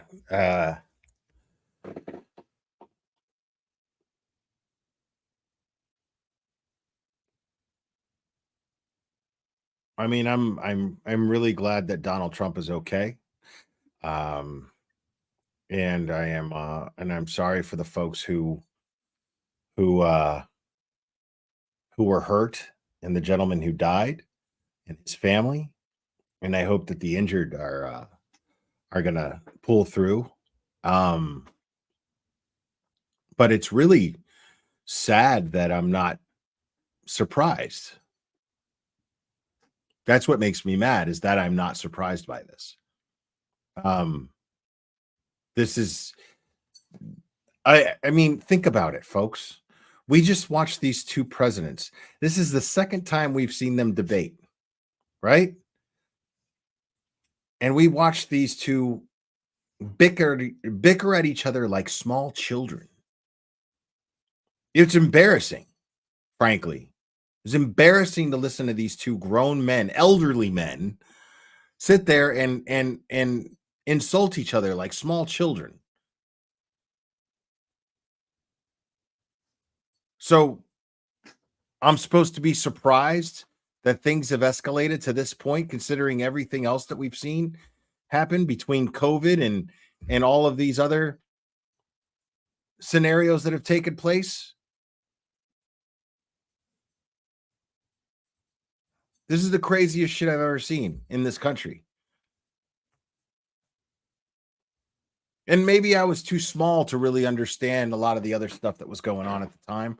I don't know what happened so much with the Reagan campaign and the George Bush campaign and Bill Clinton campaign. That's when I really started to pay attention. You know? And like, the only political book that I've ever read is by Hunter Thompson. You know what I mean? That just goes to show how little I know about politics. Now, as educated as Hunter S. Thompson was, you know, I mean, again, it's the same as getting all of your news from Turtle Boy, right? Because you're getting a very opinionated perspective. Like Hunter Thompson, as educated as he was, as informative as he was, there was still a lot of opinion. Like when I read that book, I mean, I heard this guy call politicians fucking swine, cunts, and you know what I mean? As entertaining as it was fun to read, but you know, I mean, yeah, you have to accept the fact that it's very opinionated. You know what I mean?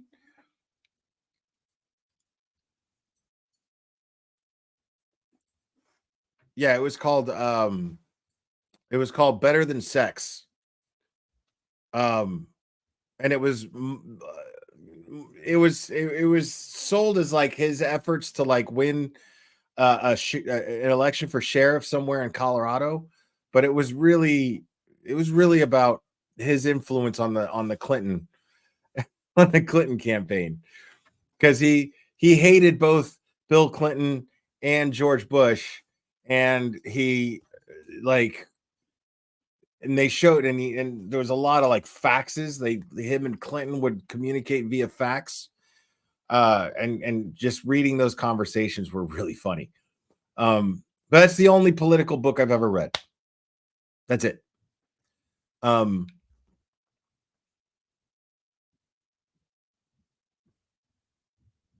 So I mean, but the thing is I'm also an individual in this country.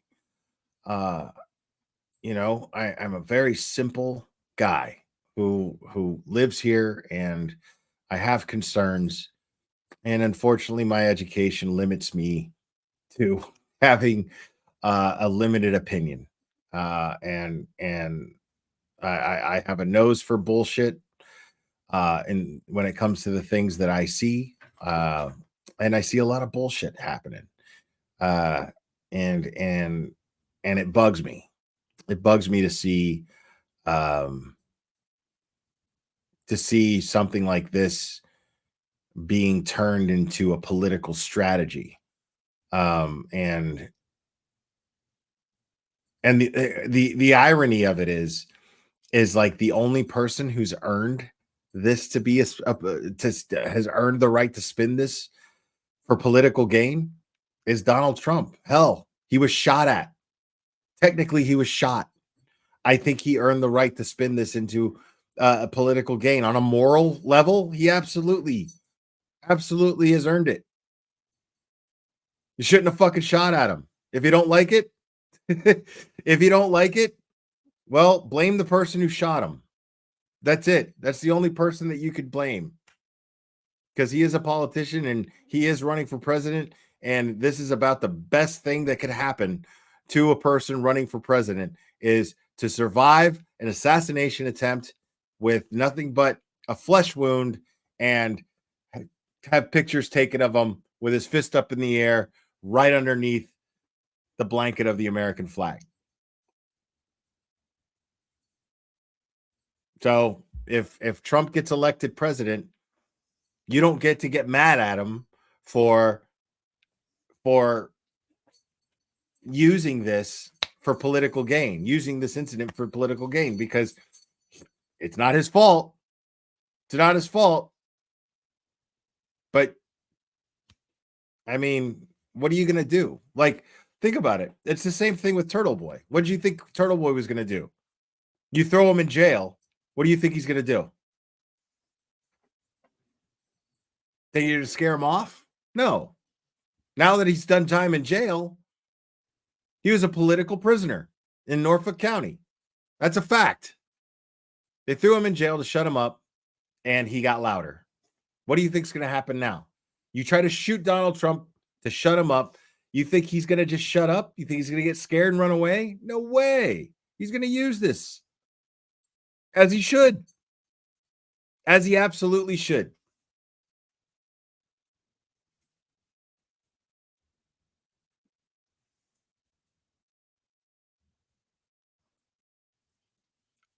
So, but I do appreciate you guys hanging out with me, and those who stuck around. I did lose quite a few subscribers talking about this, but hey, that's the risk that I take, because it's worth it. It's worth it. To me, that's house cleaning. To me, that's house cleaning. You know, if you want to judge my personal character on the fact that we don't agree on political things, then that's on you. If all of a sudden everything else that you've enjoyed this channel for becomes null and void because of my political views, or not disclosing exactly what they are with you, then too fucking bad. Too fucking bad. An Eclectic Mind gifted 10 memberships. Thank you so much. I appreciate you. And so those of you who are here, of course, I like to focus my energy on being grateful to those of you who are here. And it's really nice that we can all have this kind of conversation and still be okay with each other and disagree in the chat and have normal discussions. It's, to me, that's a testament of progress, is that we can feel differently about issues like this and still discuss things respectfully. No matter how agitated we get, we can discuss things. Hey, that's you're entitled to that opinion. And you know what? I don't even disagree with you. Don't.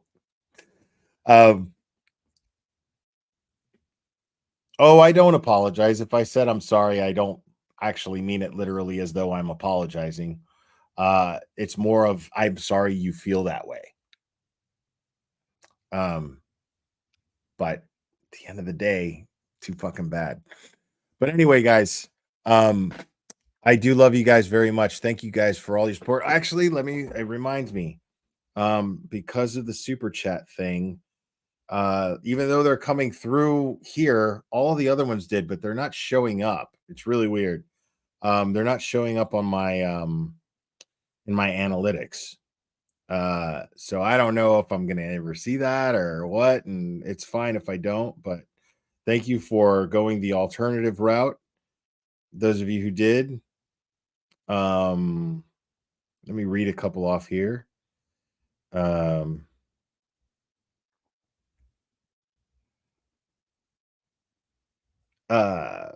Oracle sent okay, message on message. Oh, so okay, yellow.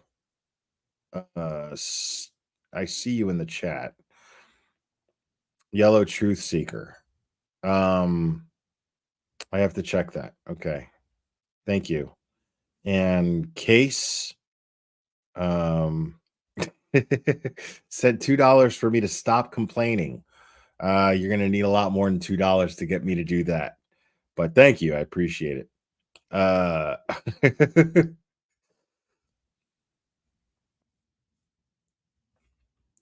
And Jamie sent something PayPal just cuz. Thank you so much. And hold on a second.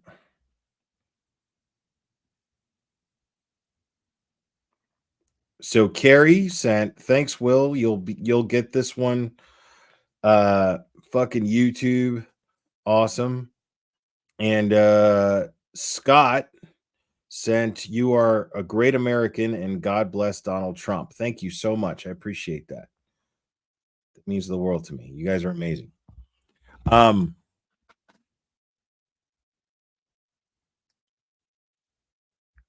Yeah, Clubber is chilling, and he finally ate his food too, which is great. But guys, I am going to wrap this up. Thanks for hanging out with me. Appreciate it. I love you guys very much, and we will do this again very soon, my friends.